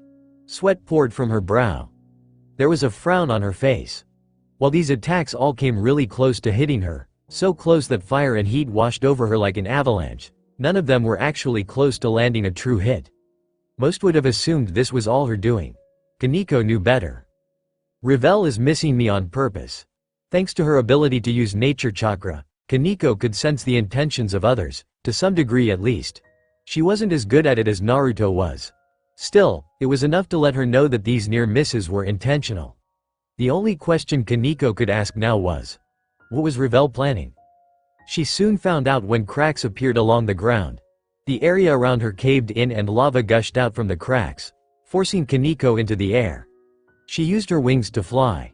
However, Kaneko was a cat, not a bird. Even if her wings theoretically allowed her to fly, she did not have the predisposition for it. Ravel took advantage of that, slamming into her like a fiery projectile. Kaneko was smacked back as Ravel headbutted her stomach. She flipped end over end. Sadly, she couldn't recover either because her opponent launched another attack, a fire blast that soared toward her like a spear. The attack was powerful, certainly, but Kaneko didn't let that bother her as she readied her fist, straightened her flight, channeled nature chakra into her punch, and literally demolished the flaming attack with not but her fist. The attack was still powerful, however, and Kaneko was pushed backward by the destructive force. She landed on the ground. Ravel was still in the air. She and Ravel looked at each other, one floating high over the other. Despite this being a spar, both of them were treating it as though they were in a real life or death battle. They'd thrown any number of deadly techniques, so many that even Naruto thought it looked like they were trying to kill each other. "You're pretty strong for a kitten," Ravel said with a glare. "You're strong for fried chicken," was Kaneko's immediate. "Don't call me that." Ravel created another pillar of fire underneath Kaneko, though it was easily avoided. This didn't deter her and she launched more and more attacks, all with the purpose of hitting Kaneko, though it didn't look like her attack were doing much. Once again, however, Revel was using her abilities to trap Kaneko, not hit her outright. This was as much a battle of wits as it was a sparring match between friends. It didn't matter if she trapped Kaneko or not. When that happened, Kaneko used her nature chakra abilities to destroy Revel's flames. At some point, the two became completely exhausted. Naruto, who'd been watching the spar from start to finish, looked at the pair as they sat on the ground, their backs leaning against each other as they breathed heavily enough that it looked like they'd run a marathon. "Good work, you two," he said. "Why don't you go wash up? I'm sure breakfast will be ready soon." Revel and Kaneko had begun training together only recently. Naruto wasn't sure when they decided to start training with each other, but they had asked him to watch them when they did. He'd done as they asked and watched them spar every morning for the past week. He was surprised, though. He didn't think Revel cared about getting stronger. "Are you going to join us in the bath?" asked Kaneko. While Revel looked at her shoes, Naruto shook his head. "Not this time. I actually have something else that I need to do." Naruto watched both of their expressions shift to disappointment, but it was his turn to check on Roswise. They had discovered early on in the days she started living with them that Roswise was a very serious person. However, she was also very susceptible to teasing and tended to get upset easily. It supposedly had something to do with the way she had been treated when she was working under Odin. Roswise also suffered from night terrors. That was, Naruto suspected, a side effect from having her mind controlled with something infused with nature chakra. He found Roswise in her bedroom. She wasn't alone this time, which was probably fortunate. Irina, and Ophis oddly enough, were with her. Roswise was wearing a dark gray business suit with a short skirt. She sat on a stool while Irina sat behind her and combed her hair. "You have such long and pretty hair," Irina complimented. "I wish I had hair like this." "Oh, thank you," Roswise said. Judging from how she blushed, it seemed she wasn't able to take compliments very well. Another result of her treatment at the hands of Odin and her fellow Valkyrie, no doubt. "If I had hair like yours, I bet I would look even more like an angel." Right. "You girls should really lock the door," Naruto said as he walked in. "What would happen if you three were naked when I walked in?" He was teasing, of course. That kind of thing didn't happen in real life, at least, not often. However, given that he, Kiba, Issei, and Gasper were all living with them, it was definitely important to lock the doors, lest one of them accidentally walk in and find themselves in a compromising situation. "That would never happen," Irina said with a laugh, though her cheeks did turn red.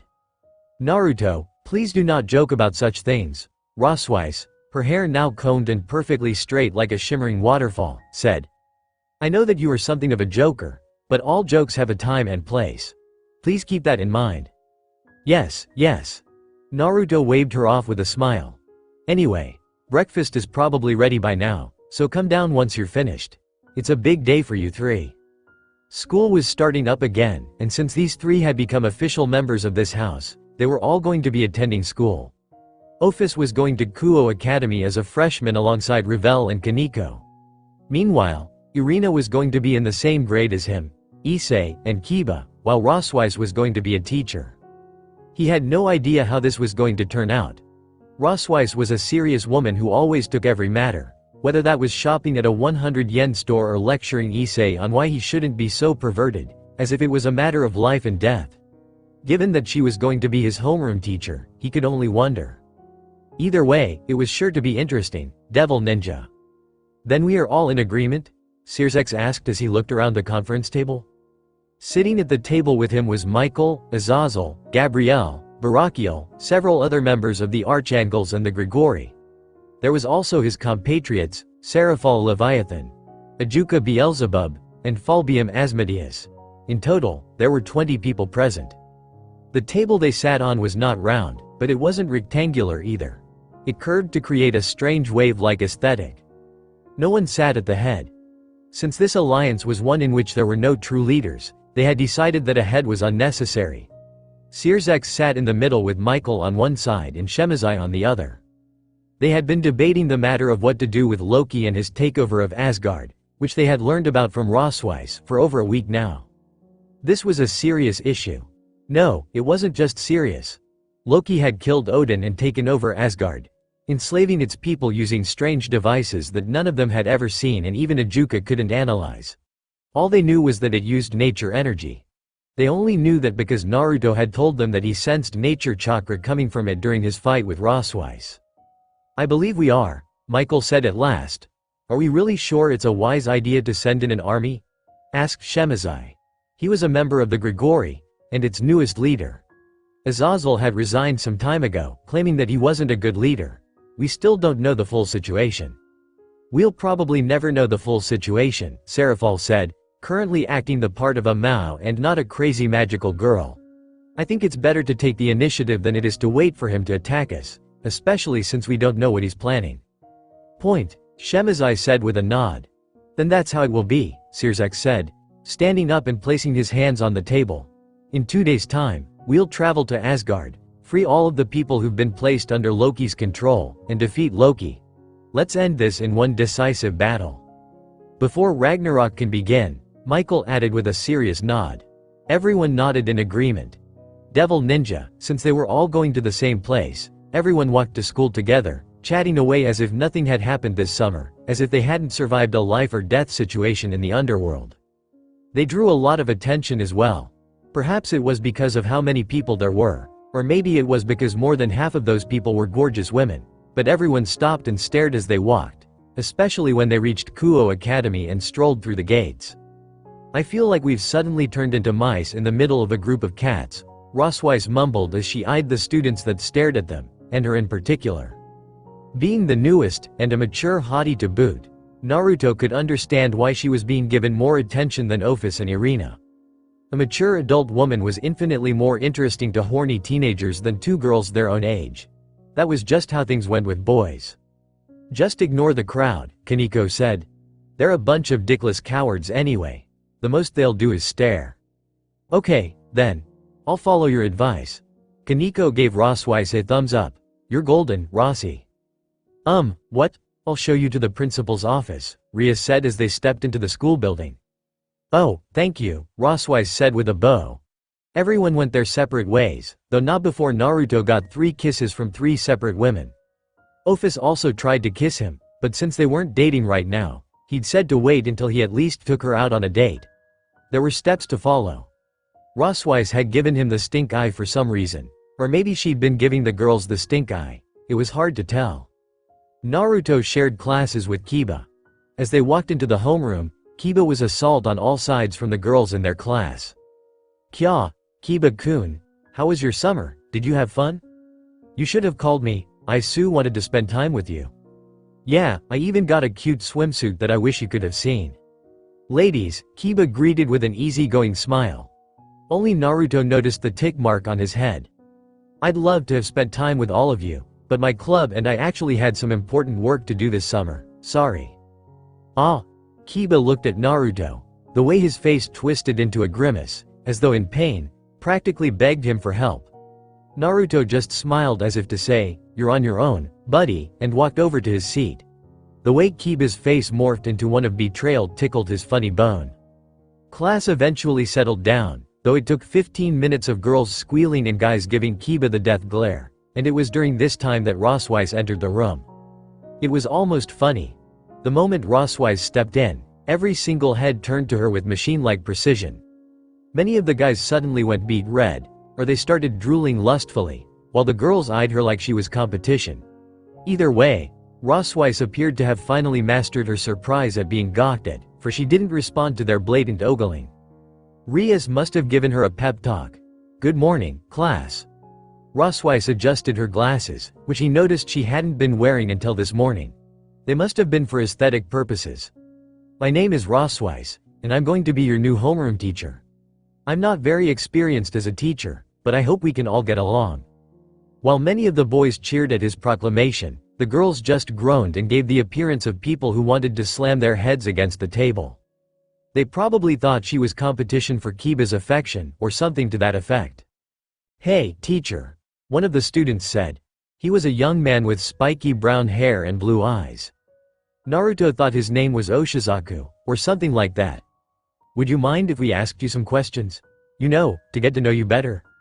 Rossweiss paused. She had been prepared to dive right into their lecture, but now she was considering the young man's question with a seriousness that Naruto didn't think it deserved. "Well, I don't see why not," she said. Giving these brats permission to ask her questions was a mistake. The moment she said it was okay, the boys all stood from their seats and began firing off questions at a rapid rate that made Rossweiss's head spin. "What are your 3 sizes? I can't tell you that." "How large are your tits? That question is rude." "Do you have a boyfriend?" Well, no, I don't, but." "Have you ever had a boyfriend?" Well, I have not." "Then doesn't that mean you're a virgin? Our teacher is a virgin who's never had a boyfriend." While Rossweiss's face had been growing periodically red thanks to the rude questions, her face suddenly froze with that last question. Not only that, but it began paling rapidly as tears welled up in the woman's large blue eyes. "It's true, I've never had a boyfriend." Rossweiss suddenly started crying in earnest, tears streaming from her eyes like nothing else. They reminded Naruto of waterfalls. "Go ahead and laugh at me. I don't care anymore. Wah." No one seemed to know what they should do. Rossweiss was on the ground, bawling her eyes out like a child who'd just been spanked by their parent. Even Naruto didn't know what to do. In the few days that he had known her, Rossweiss had never once responded to a question like this. What's more, it made the mature aura that surrounded her evaporate like a fire jutsu being doused with a water jutsu. What should we do? The new teacher is crying. This is all the fault of you boys. What? How is this our fault? If you hadn't asked her so many perverted questions, this wouldn't have happened. As the girls used this opportunity to browbeat the boys about their perversion, Naruto continued staring at Rossweiss in shock. Seriously? Where did that stern young woman disappear to?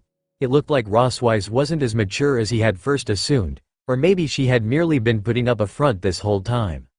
Naruto ignored the argument, stood up, and made his way to the front of the classroom. He stepped in front of Rossweiss, put his ring finger and thumb in his mouth, and whistled, loudly. So loud that the noise pierced the air and made everyone stop arguing. Even Rossweiss ceased crying when he did that. "All of you need to shut up and sit down," Naruto commanded. Everyone sat in their seats and closed their mouths with a loud clacking sound. He nodded. "Good, now, I'm going to take Rossweiss to the nurse's office. You have free study period until then. Kiba, keep an eye on everyone, will you? If anyone acts out, list them down and tell me later. I'll make sure they regret acting out." "You got it, Naruto," Kiba said. Several people shuddered at this threat, no doubt trying to imagine what sort of prank he'll pull on them if they act out. While he hadn't pulled a prank in a while, everyone was aware of the pranks he used to pull, and they had better believe he would prank their asses into next week if they didn't listen to him. Turning to Rossweiss, Naruto extended a hand. "Come on, let me help you up." "I can stand on my own," Rossweiss suddenly muttered, turning her head away from him. "Don't be so stubborn," Naruto said as he reached down and grabbed Rossweiss' hand. She let out a mouse-like squeak as he helped her up. "There's nothing wrong with accepting help. Now, come on. Let's get you to the nurse's office." Oh, no, I'm really all right," Rossweiss tried to say as he dragged her out of the classroom. "I really should be starting this morning's lesson."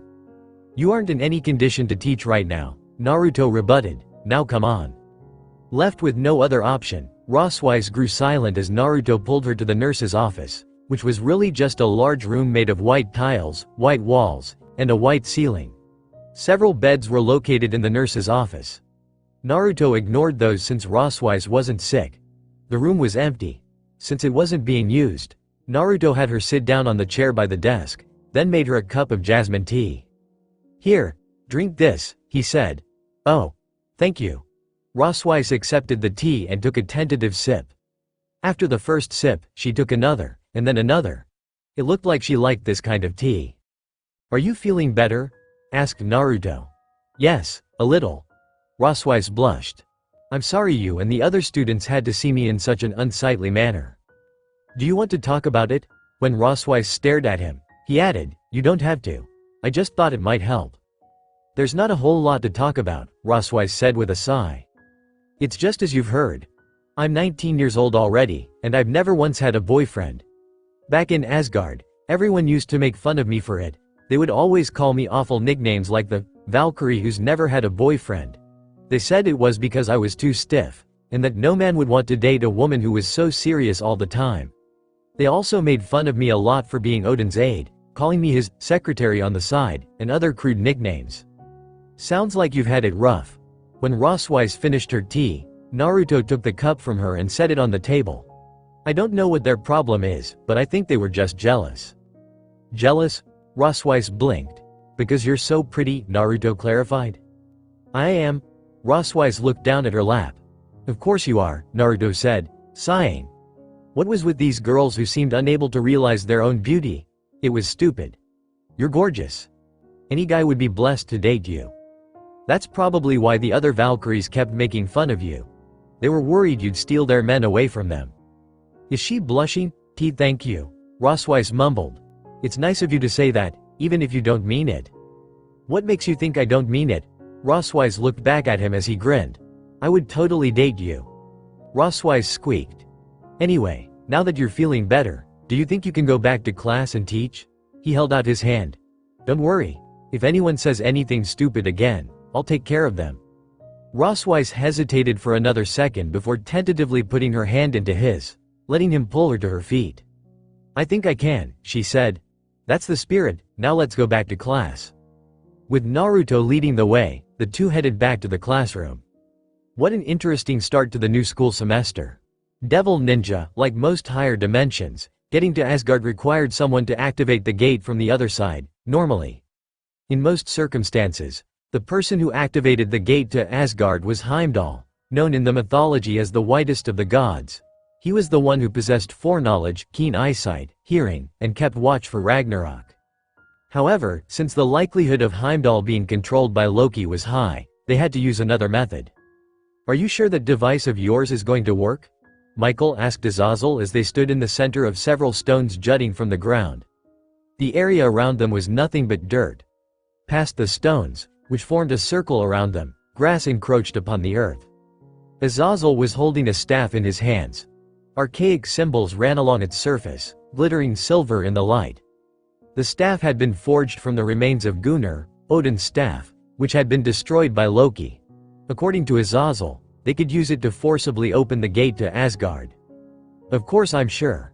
Azazel began channeling energy through the staff, which was basically the same as an artificial sacred gear now. Ajuka and I ran all kinds of tests on this thing. There's no way it can't not work. Trust me. Michael, Azazel, Sirzex, Shemazai, Gabrielle, and Seraphal were standing in the center of the circle. However, they were not alone. Each of them had brought an army with them. Arrayed around the circle, some hovering in the air and some standing, were over 10,000 angels, devils, and fallen angels. They had changed their uniforms. Since they had become an alliance, everyone had decided to give them matching uniforms.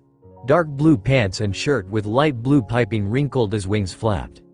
Gleaming silver breastplates shone in the light. Shoulder pauldrons and greaves clinked together. Everyone was wearing gladiator sandals. It was a very basic uniform, but they thought it suited their new coalition, and it should help prevent friendly fire.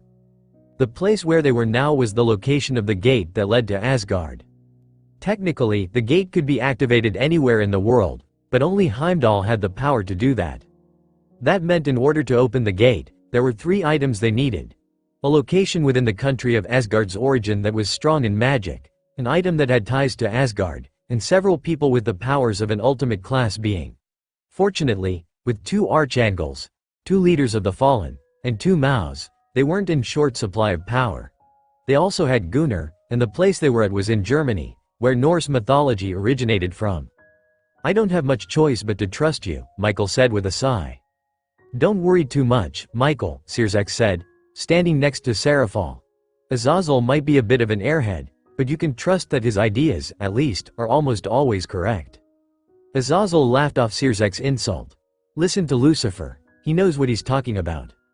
Michael just sighed again. It was eventually time for them to get started. The new moon was high above them, a symbol of new beginnings and one of the more powerful times of night. He, Gabrielle, Shemazai, Sirzex, and Seraphal stood around Azazel in a circle, channeling their energy into the staff that Azazel held, while Azazel slammed the butt of Gunnar into the ground. A soft ding rang out from the point of impact, echoing with an abnormal loudness, the ringing sound spreading across the entire clearing. It was obnoxious. However, none of them paid attention to that. They were more focused on how the staff was lit up. The symbols, written in the ancient Nordic language, pulsated several times. With each pulsation, the staff's glow grew brighter, until, without warning, everyone standing in the circle felt something pulling them. It was like they were being sucked into a vacuum. A vortex opened up all around them. Michael wanted to shout a warning at his comrades, but it was far too late by then. Even if he did scream, nothing would come of it. Not that it mattered. His voice had been lodged into his throat. It was like his throat had closed around his vocal cords, cutting them off. When the sensation of being sucked into a vacuum finally stopped, they were not standing in the clearing. A circular plate made of polished stone was beneath their feet. There was a large circle behind them. A gateway made of a unique metal that none of them had ever seen before. The gateway was inactive just then. Heimdall, the guardian who should have been in front of this gate, was nowhere to be found. "It looks like we're the only ones who made it through," Sirzek said. "Seems that way." Michael looked around. "I cannot see our army anyway, which means they're still on the other side." "Azazel?" Gabrielle asked. "Is there a way to open the gate now that we're on the other side?" Azazel tried to open the gate via Gunnar several times. Theoretically, it was possible for someone who didn't belong to that specific myth to open the gate from Asgard to the human world. However, no matter how many times Azazel tried, nothing he did worked. That was when Michael realized it. "I believe this is a trap," he said. Sirzek nodded. "I was thinking the same thing. It looks like Loki knew that we would come for him." "In that case," Shemazai began, "the only thing we can do now is continue to press forward." "I agree," Serafal said. The group of 6 walked along a broad walkway that overlooked an ocean. The still waters were calm, eerily so, but then, the silence was also quite eerie. Up ahead stood Asgard, the stronghold of the Norse gods. Massive towers and large buildings sat upon the rocky outcroppings of a gigantic mountain range. The largest of these buildings, Odin's palace, sat in the center, on a large mountain that looked like a city had been built into it. "It's too quiet," Gabrielle muttered as she looked at the buildings they passed. "If this is a trap, then that is only natural," Michael said. "This is the cliched silence before they spring the trap part," Azazel added. It was true that it was far too silent there, but it wasn't just that. It was the complete and utter lack of people that disconcerted them the most. Asgard should have been filled with the Asgardians, the Norse gods and goddesses who ruled over Germanic myth. There should have been hundreds of people walking along these walkways, standing inside of the buildings. That no one was there disturbed them more than they were willing to let on. "Sirzek," Serafal said suddenly, "there are several people in that palace up ahead?" "How many?" asked Sirzek. "I sense 20, no, 30.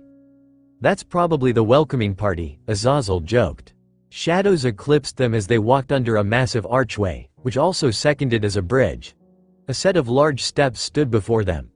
They walked up those, past columns, all the way to the top, where a large double door sat, made from bronze, gleaming brightly as though freshly polished. Sirzek walked up to the door and pushed it open. A loud groan resounded around them, ominous in that it was the only sound present. A well-lit interior revealed itself to them as they walked through door, moving slowly in case of an ambush. No one greeted them, however. No one leapt out at them. Their situation was probably more eerie for that very reason.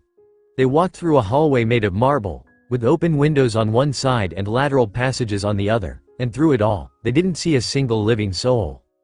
"The presences have all disappeared," Serafal said. Then she paused. "No, wait. There's one presence up ahead." "That would probably be Loki," Sirzek said.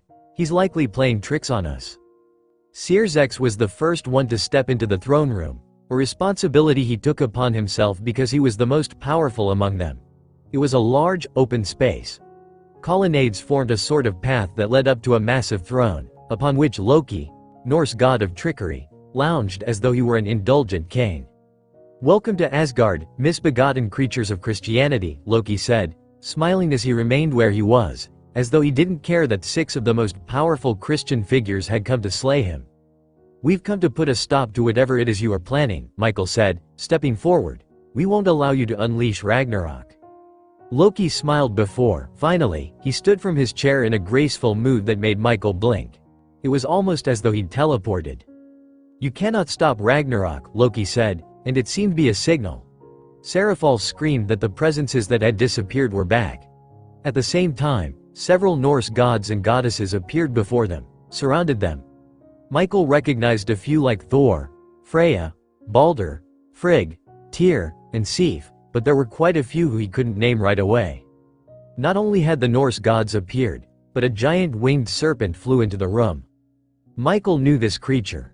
It was 10 times larger than the ones they had fought at the Colosseum, but there was no mistaking this creature. Migarsormr, the real sleeping dragon, the dragon of End, the world serpent. Michael could see now why he was called the largest dragon in the world. Unlike those clones, he truly was massive, easily spanning a kilometer in length. He was so large only part of his body could fit inside. All of the Norse gods and goddesses were armed. Thor had his infamous hammer, which was said to generate storms with every swing. Freya twirled her spear with the precision of an experienced warrior. Bows and arrows. Swords. Knives. All manner of weapon was pointed at them, all of them legendary and powerful.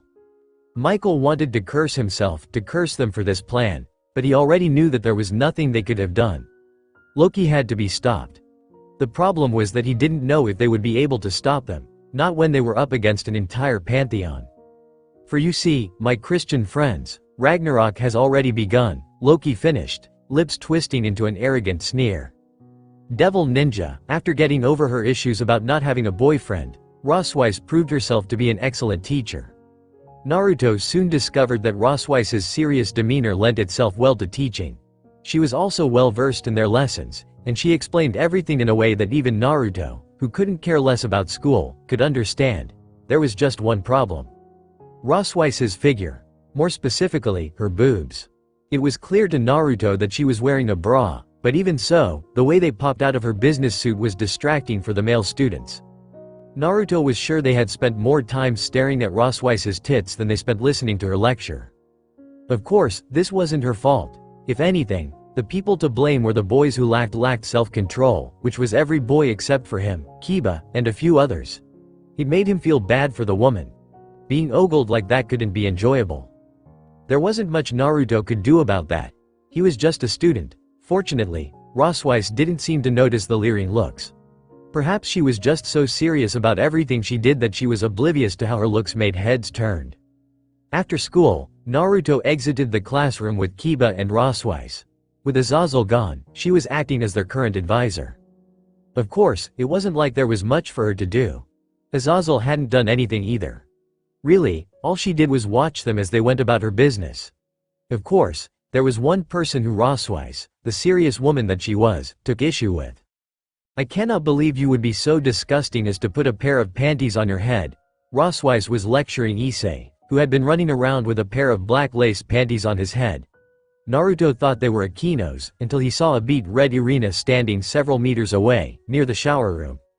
She was dressed in nothing but a towel. "Look, I already told you that I didn't put those on my head," Issei said. "They were hanging from this clothesline, I didn't see them, and I accidentally walked into them." Rosweiss crossed her arms in glare. "A likely excuse. I'll have you know that I was Odin's secretary for 2 whole years. I know perverts, and you were definitely a pervert." He, Issei chuckled in a dark manner that seeped with lecherous intent. "You underestimate me. I am not just some pervert." "Oh?" Rosweiss raised an eyebrow. "Then what are you?" Puffing out his chest as though in pride, Issei shouted, "I am a super pervert." Rosweiss took a step back as though she'd just been slapped in the face. Naruto couldn't tell if the redness on her cheeks was due to embarrassment, rage, or both, though he'd bet on it being both. The doors opened during this time, and Kaneko walked in alongside Revel and Ophis. She took one look at the situation, frowned, and then looked at Naruto. "I'm guessing the perv did something pervy?" she asked. "Seems that way." "Huh?" Kaneko accepted this with a nod, then pulled Revel and Ophis over to the couch. "Come on, Yakitori, dragon. I've got some sweets that I'm willing to share with you." Revel sighed. "I wish you would stop calling me by that nickname." "Not happening." "What kind of sweets do you have?" asked Ophis. "It's a kind of mochi." Kaneko, Revel, and Ophis sat together on the couch. and Kaneko brought out some mochi that she broke into pieces and shared with Ophis and Ravel. As they nibbled on their treat and spoke amongst each other, Naruto felt his heart lighten. It was nice to see them getting along. Seeing that Irina was still embarrassed, and Roswise was still arguing with Issei, Naruto grabbed the girl's underwear, walked over to her, and held the panties out to the girl, who took them from his hands with an embarrassed blush. Thank you, she muttered. May I ask what happened? I don't mind telling you, but please let me get dressed first. Irina, panties now in hand, rushed back inside of the shower, the curtains closing behind her. Naruto heard the rustling as she dropped the towel and began changing. He could also see the outline of her body through the curtains. Maybe he was imagining things, but he could have sworn he could even see the outline of her nipples. She came out about a minute later, now dressed. During the time that she'd been changing, Naruto had spent it watching the argument between Roswise and Issei get progressively worse. It was kind of funny. Issei used to be so meek and docile around women, but now he was arguing with a woman whose body was, as Issei might say, banging. I wonder if this is the result of whatever happened between him and Akeno. Certainly, Issei seemed a lot more confident than before, and he was a lot more lively again. When Akeno had dumped him, he'd been listless. Even after trying to move on, he'd rarely spoken out except during battle. Yet now, here he was, yelling at a woman who was accusing him of being a pervert. Had this happened months ago, he would have just taken his lumps. Akeno, Rias, and Asia had arrived while Irina was getting dressed. It seemed Asia was trying to placate Issei and Roswise, but she wasn't having much success. Roswise's face had become red, and for some reason, tears were welling up in her eyes as though she was getting more frustrated by the second. So, what happened? Naruto asked the still blushing Irina. I think it was my fault, she admitted. I had gotten really dirty while helping clean out the gym storage shed. Rias said I could use the shower here, so I did. Then Issei came in and... He didn't walk face first into your undergarments, did he? Irina's blush told Naruto all he needed to know. I see. Ag, you are so annoying. I didn't do this on purpose. Issei grabbed his hair and shouted. You know, for someone who has such a smoking hot body, you've got a really SHTTY personality. That's gonna make it hard for you to get a boyfriend. That was the wrong thing to say. Naruto barely had a second to think. Before Roswise began wailing again. You think I don't know that? She cried to the now shell-shocked Issei. Tears streamed down her face like waterfalls as she sank to her knees. I know that men don't like me. I know that. I know I'll never get a boyfriend. No, I didn't mean. That's why everyone calls me the Valkyrie who could never get a boyfriend. Look, I only meant, it's like this. Wah. Devil ninja. Almost from the get-go, Searsex and the other 5 who'd come to Asgard with him, had been forced to fight separate battles. Not only were they being forced into separate fights, but they were fighting 5-on-1. Overwhelmed and outnumbered. It was the worst-case scenario. No, it might have been worse than the worst-case scenario. Searsex was fighting a completely defensive battle. Against the forces of Thor, Freya, Frigg, Hermod, and Sif, it was all he could do. Thor struck at him with his hammer, a mighty swing that caused lightning to burst from the legendary weapon, Mjolnir, and race toward him. The ground in front of him, rocks and marble, was ripped from the ground. It scattered everywhere as though more than just lightning was flying Searsex's way. The air itself exploded and burst as though being torn apart by a storm. Searsex would have moved out of the way. No sane person would have taken this attack head-on. He couldn't, however. Freya and Frigg were already attacking him in a pincer maneuver, and Sif was immediately behind him, 2 swords in hand and ready to skewer him. If he wanted to make out of this, he needed to deal with the attack in these 3. Creating a magic circle in front of him, Searsex unleashed as much power as possible without losing control. The lightning from Mjolnir slammed into his magic circle. The powers of destruction clashed with the powers of Asgard's mightiest warrior. The air between them combusted, blasting at his face, making his eyes water. However, he couldn't afford to remain idle.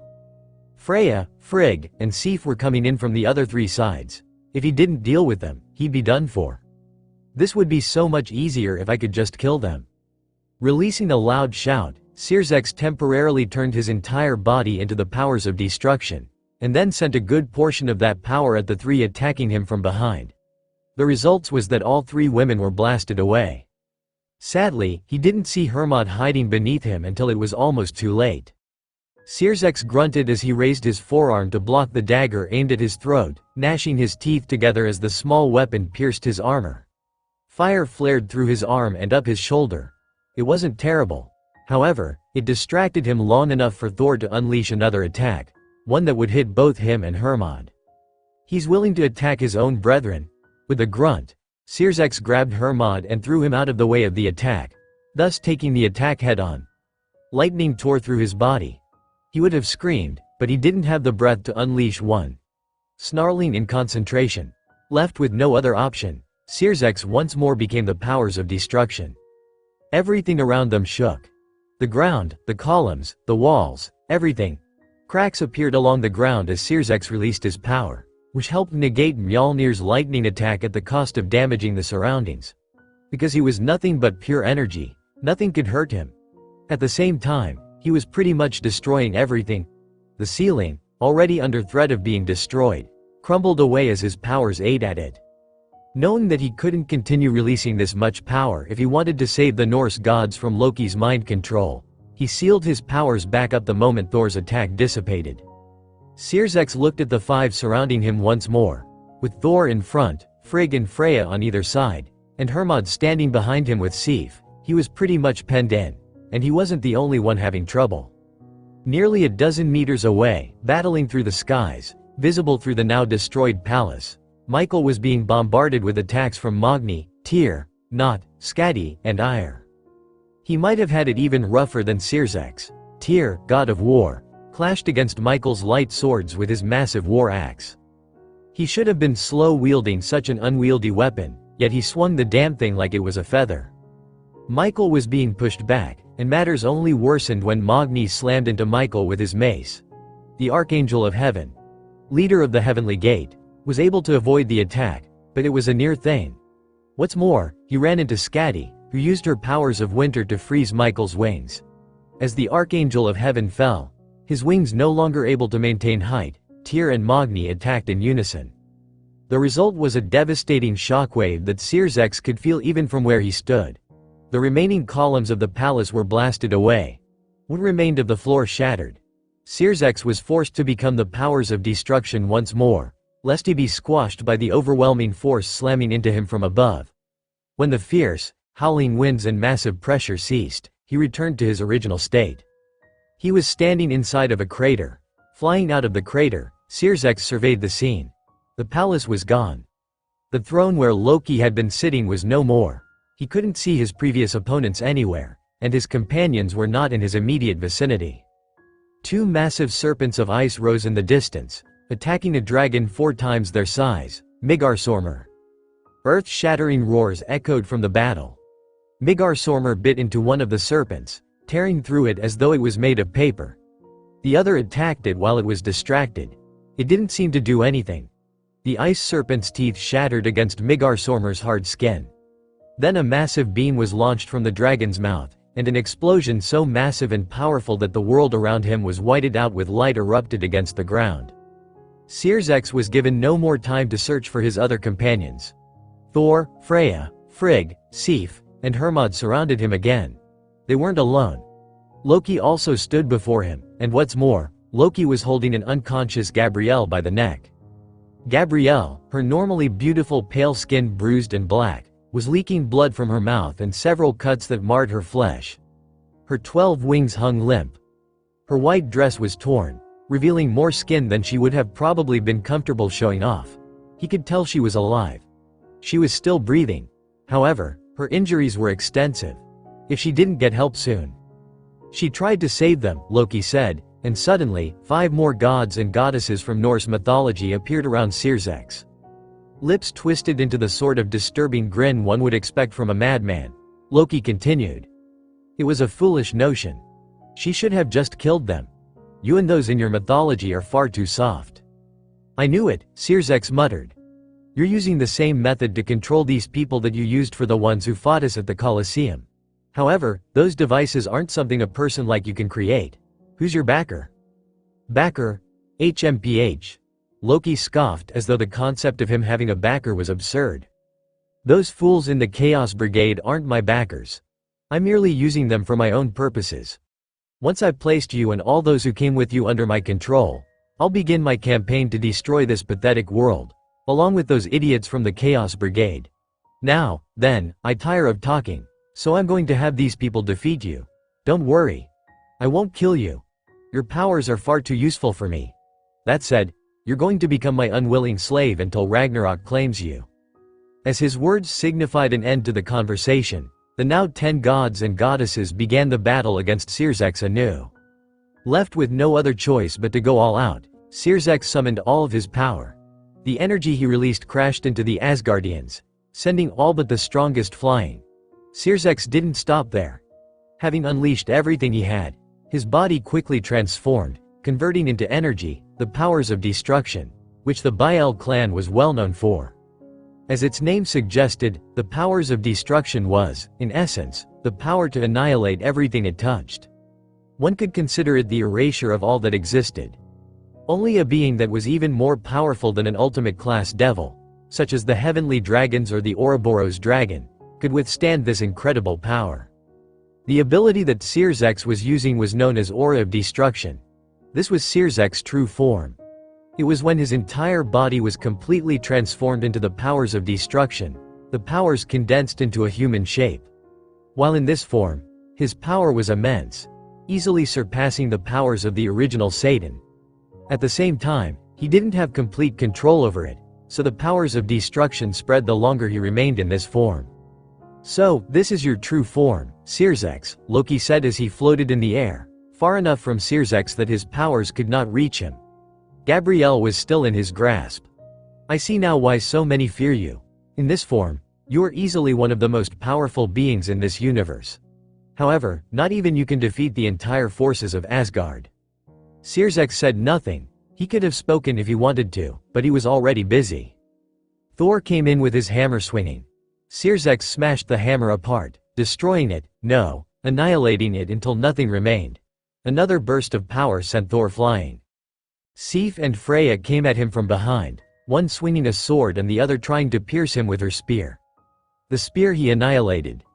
Just touching it caused the weapon, legendary and powerful, to evaporate as though it was water disappearing on a hot summer day. Sirzex then punched Sif in the chest. Her armor disappeared as she was sent flying. Fortunately, Sirzex was able to hold back enough that he hadn't killed her, she would live. Something tried to impale his throat. The dagger, which was being swung by Hermod, vanished as it touched his body, which was now nothing more than condensed powers of destruction. In return, Hermod was sent flying by a kick to the face. Sirzex didn't know if he died. His powers were no longer under his complete control. However, between himself and his comrades and them, Sirzex was going to choose himself and his comrades. Protecting your companions was only natural. Everything became a blur of colors, streaks of light that attacked him from all sides, images that he could barely discern. Sirzex fought. He fought and fought and fought. He had no idea how long he battled, how many people stepped up to face him, how many were killed or injured. He just didn't know. Time lost its meaning. The world had become shades of red as everything was consumed by his powers of destruction, which spread across Asgard at a slow but steady pace. It could have been hours, it could have been minutes. At some point, a voice penetrated the fog of battle. I'd suggest you stop, it said, unless you want your companions to die. Sirzex did stop. It took a concerted effort, but he reined his powers in, though what had already leaked out continued causing havoc. The world around him was different from the one he'd been in before. The palace belonging to the Asgardians was gone. Sirzex was standing in a crater several kilometers deep, the results of his own powers wreaking havoc on this world. He didn't see any of his opponents. Had he accidentally killed them? It was entirely possible. His powers in that form were beyond his control. They might have been annihilated and he'd never know it. You really are powerful, Loki said. He was floating above Sirzex, uninjured. Many of the Asgardians were also with him, as was Migar Sormer. Not only that, but they were all holding one of his companions, whose beaten and battered frames sent a shock through his body. I must admit, Loki continued, I never expected you to be this powerful, but now that I have seen your power for myself, I want to subdue you all the more and take your powers for my own. What makes you think I'll let you do that? Asked Searsex. Because if you don't, I'll kill your friends, Loki said. I could always kill myself. Then I'll just place these 5 under my control and use them to attack your little sister. Loki chuckled when Searsex stiffened from fear and rage. Yes, I'll use them to attack your sister. I won't kill her, not right away. I'll rape her first, and then I'll let the Asgardians rape her. Slowly, through a combination of torture, rape, and mental attacks, I'll break her mind and soul before dismembering her and using her body to build myself a new throne. Searsex gritted his teeth.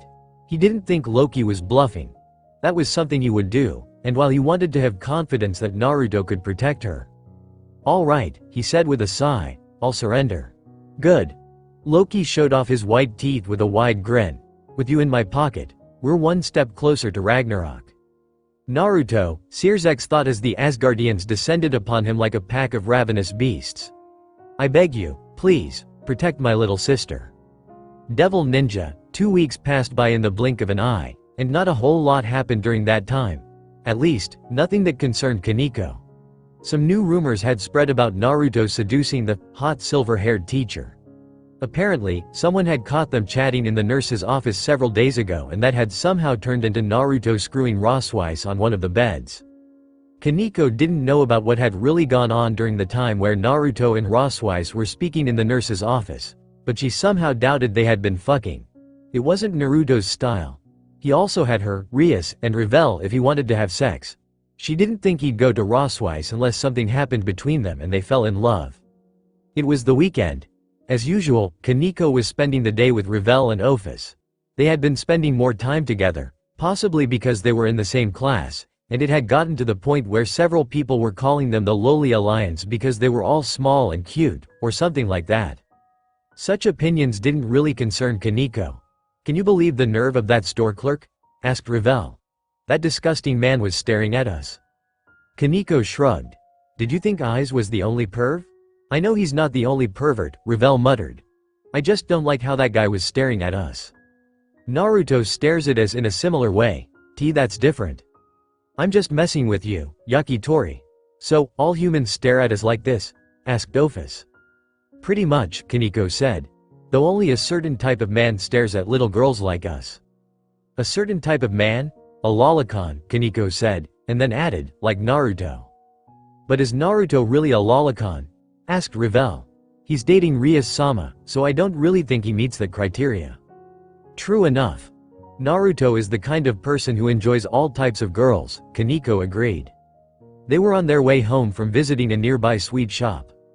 Kaneko had gone there because she wanted to buy some more candy, but Revel had gone with her because she wanted to steal their recipes and use them in a cake for Naruto. She and Naruto often had tea together. Kaneko didn't know what they talked about during that time. That was Revel's time with him. On the other hand, Ophis just seemed to be following them because it amused her, or maybe it was because she was studying their bodies for future reference, she couldn't tell. As they walked down the street, a strange smell caught her attention. She recognized this smell. "Hey Kaneko!" Revel shouted as she ran off. "Where are you going?" Kaneko didn't answer. She was too busy following the scent. This smell, it was. Devil Ninja, Rias was hard at work.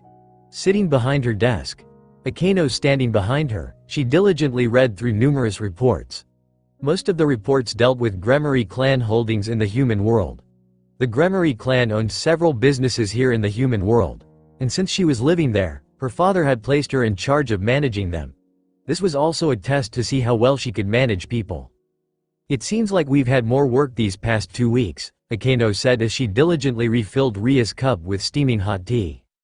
"That's what happens when more than half of the 3 factions alliance goes off to deal with another pantheon," Ria said, taking a sip of her tea. "Thank you." "Ufufu, you're welcome."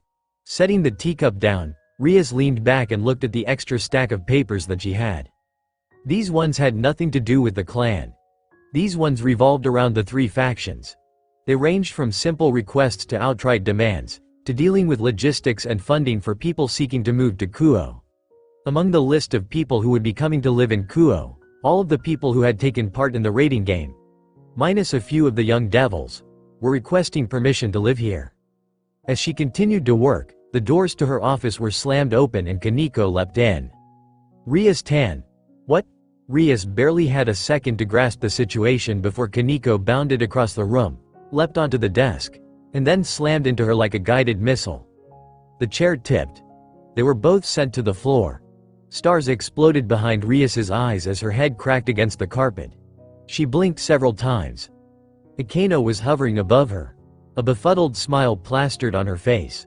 She wondered why for a moment when Rias-tan, your boobs are so big, nya ha ha ha.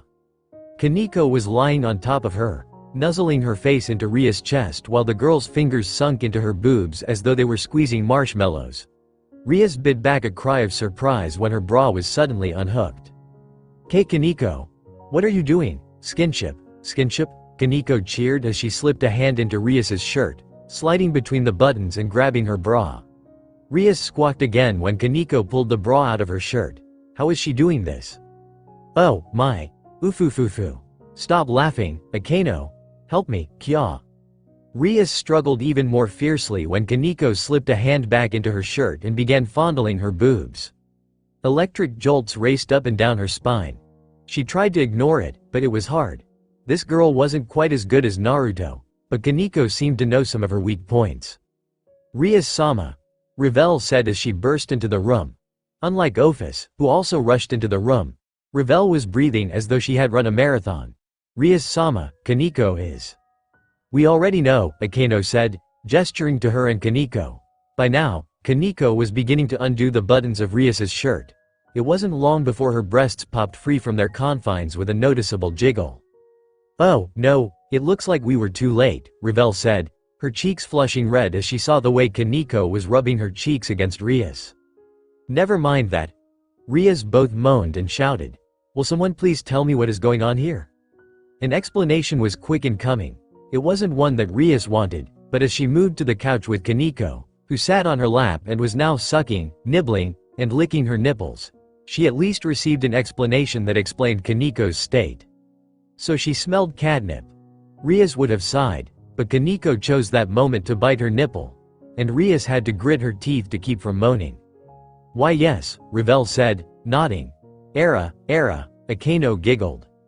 "Quiet you," Rias muttered bitterly, though it was completely ineffective because she had Kaneko licking her chest. Her mind was growing hazy. What should we do?" asked Revel. We'll just have to wait it out," Rias said. "The effects should only last for an hour or so." "Maybe we should get Naruto to help," Office offered. Rias opened her mouth to tell the girl that that wasn't a good idea, but Revel was a step ahead of her.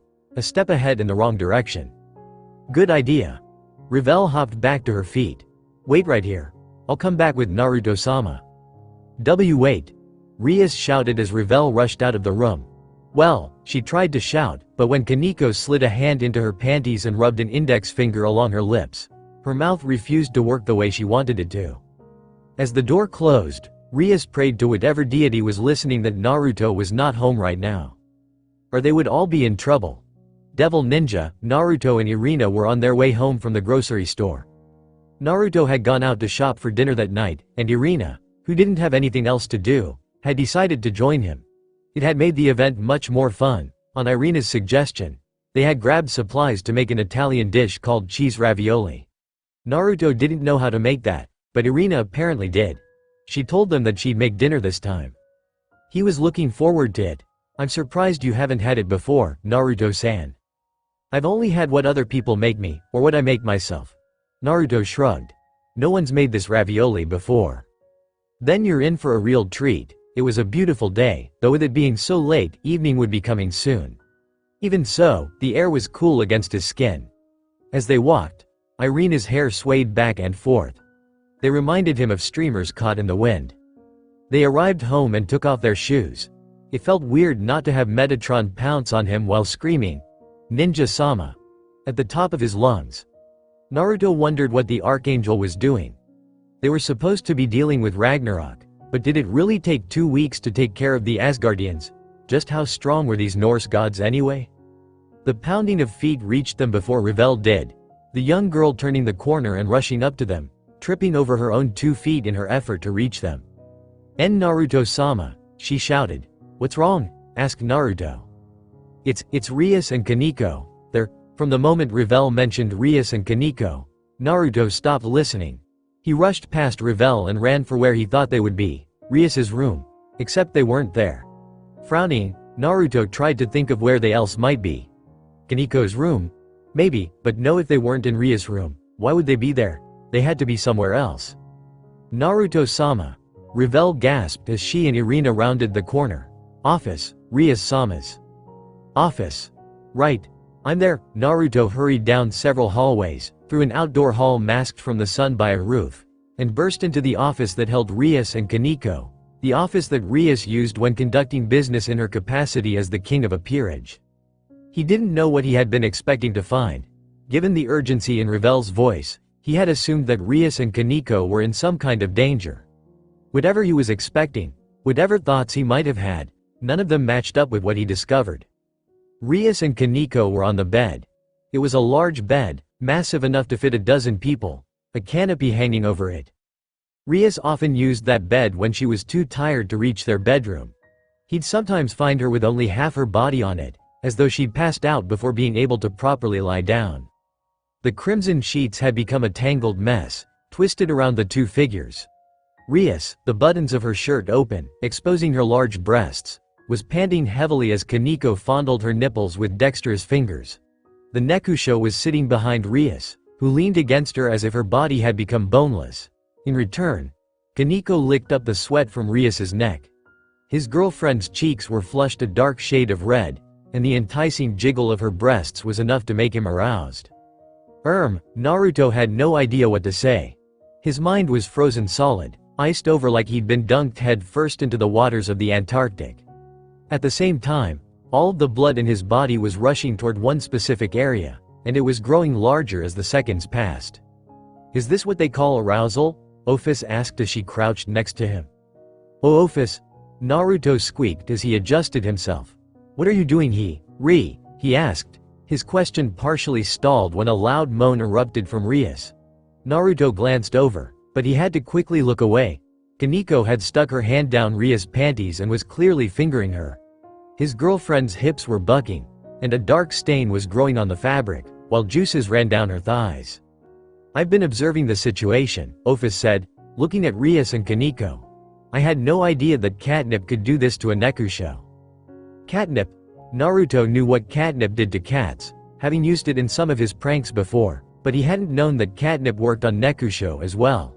From the looks of it, it seemed like catnip caused Nekusho to feel an overwhelming lust. Maybe it sped up their mating cycle. That was his first thought, at least. Not that it mattered. Whatever had happened, he needed to find some way to resolve it. Maybe if her lust is satiated, she'll go back to normal. Naruto walked up to the bed. The dark red panties that Rias was wearing were completely stained, and her thighs glistened with a combination of her sweat and juices. He hadn't realized Kaneko was so skilled at making other women orgasm. "Kaneko?" Kaneko's ears perked as her yellow eyes, complete with black slits, focused entirely on him. Rias had also opened her eyes, though she was too tired to do much more than whisper his name. Most of his attention was on Kaneko this time. The Nekusho let Rias fall back onto the bed and was crawling toward him on all fours, a smile on her face that spelled nothing good. Naruto Kiin.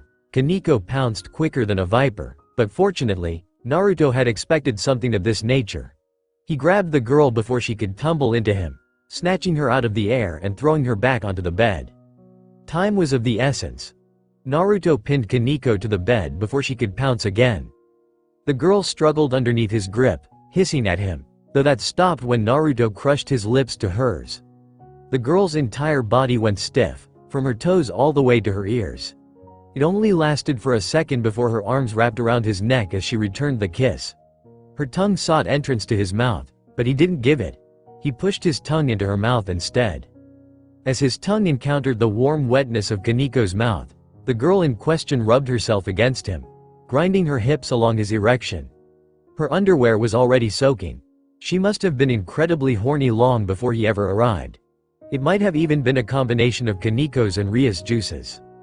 Knowing better than to let someone who was essentially doped on catnip set the pace, Naruto forced the girl to stop. Kaneko let out a dissatisfied, "Nya." At being unable to move. Naruto merely bit her neck. She stopped. Then she let out another, less demanding noise, which sounded more like a plea. Naruto placed a hand on her chest. Unlike Rias, whose ample breasts were large enough that his fingers sank into them, Kaneko didn't have much there. She wasn't quite flat, but it would be hard to discover something unless they were searching. That didn't mean much. Kaneko was still sensitive, and as Naruto rubbed her nipples through her shirt, he heard her release a lyrical sound that was half moan and half pure. "Naruto," Rias questioned him. "What are you, and she can't?" He knew what Rias wanted to say, but he had no intention of having sex with Kaneko just yet. She wasn't ready. Her body was still too immature. But he could still satiate the lust running through her body via other methods. Kaneko was wearing a standard pink spaghetti strap shirt. Naruto slid his hand underneath her shirt, placing it on the small lump of her right breast. Her nipple was already stiff. He rolled the hardened nub between his thumb and index finger. Another purr emitted from Kaneko as her tail curled around his left thigh. "If I can make her come a few times, I should be able to satiate her lust." Naruto pushed Kaneko's shirt up to her chest and leaned down. He took her right nipple into his mouth. Hands threaded through his hair, pulling him down. Naruto swirled her nipple around his tongue, then tugged on it with his teeth. A loud cry rang out. It wasn't a cry of pain. It was one of ecstasy. Sliding one of his hands beneath both her skirt and into her panties, Naruto immediately sought out her entrance, guarded by partially engorged lips. She was wet. His fingers slid along her glistening entrance before sliding in with a squelching sound. Kaneko's back arched and her hips bucked. Naruto pushed his finger deeper into Kaneko's entrance, while he used his thumb to find her clit. The moment he did, he stroked her as one might stroke a cat. The bucking of Kaneko's hips got worse. Her body convulsed. She shook back and forth as her loud cries reached a crescendo, and then, all at once, she slumped back onto the bed. Naruto, having decided he hadn't had quite enough, reached under her skirt and slid her panties, drenched in her juices, off her legs. Starting from her feet, Naruto kissed his way up her legs, spreading them apart as he let his lips and tongue trail along her skin, until he was licking the juices directly from her. Kaneko shuddered and moaned. Naruto lapped up her love nectar, enjoying the heady scent and taste like it was ambrosia. Not stopping until he was satisfied, Naruto eventually pulled his head out from between Kaneko's legs. The Nekusho was staring at the ceiling. However, her eyes were glazed over. Her chest heaved up and down, and her body was covered in a light layer of glistening sweat. Naruto leaned over Kaneko, to see if she would respond to his presence, but when she didn't, leaned down and pressed his lips to hers in another kiss. It took a while, but Kaneko did eventually respond to his lips. She kissed him back. Naruto nibbled on her lower lip, then pulled back.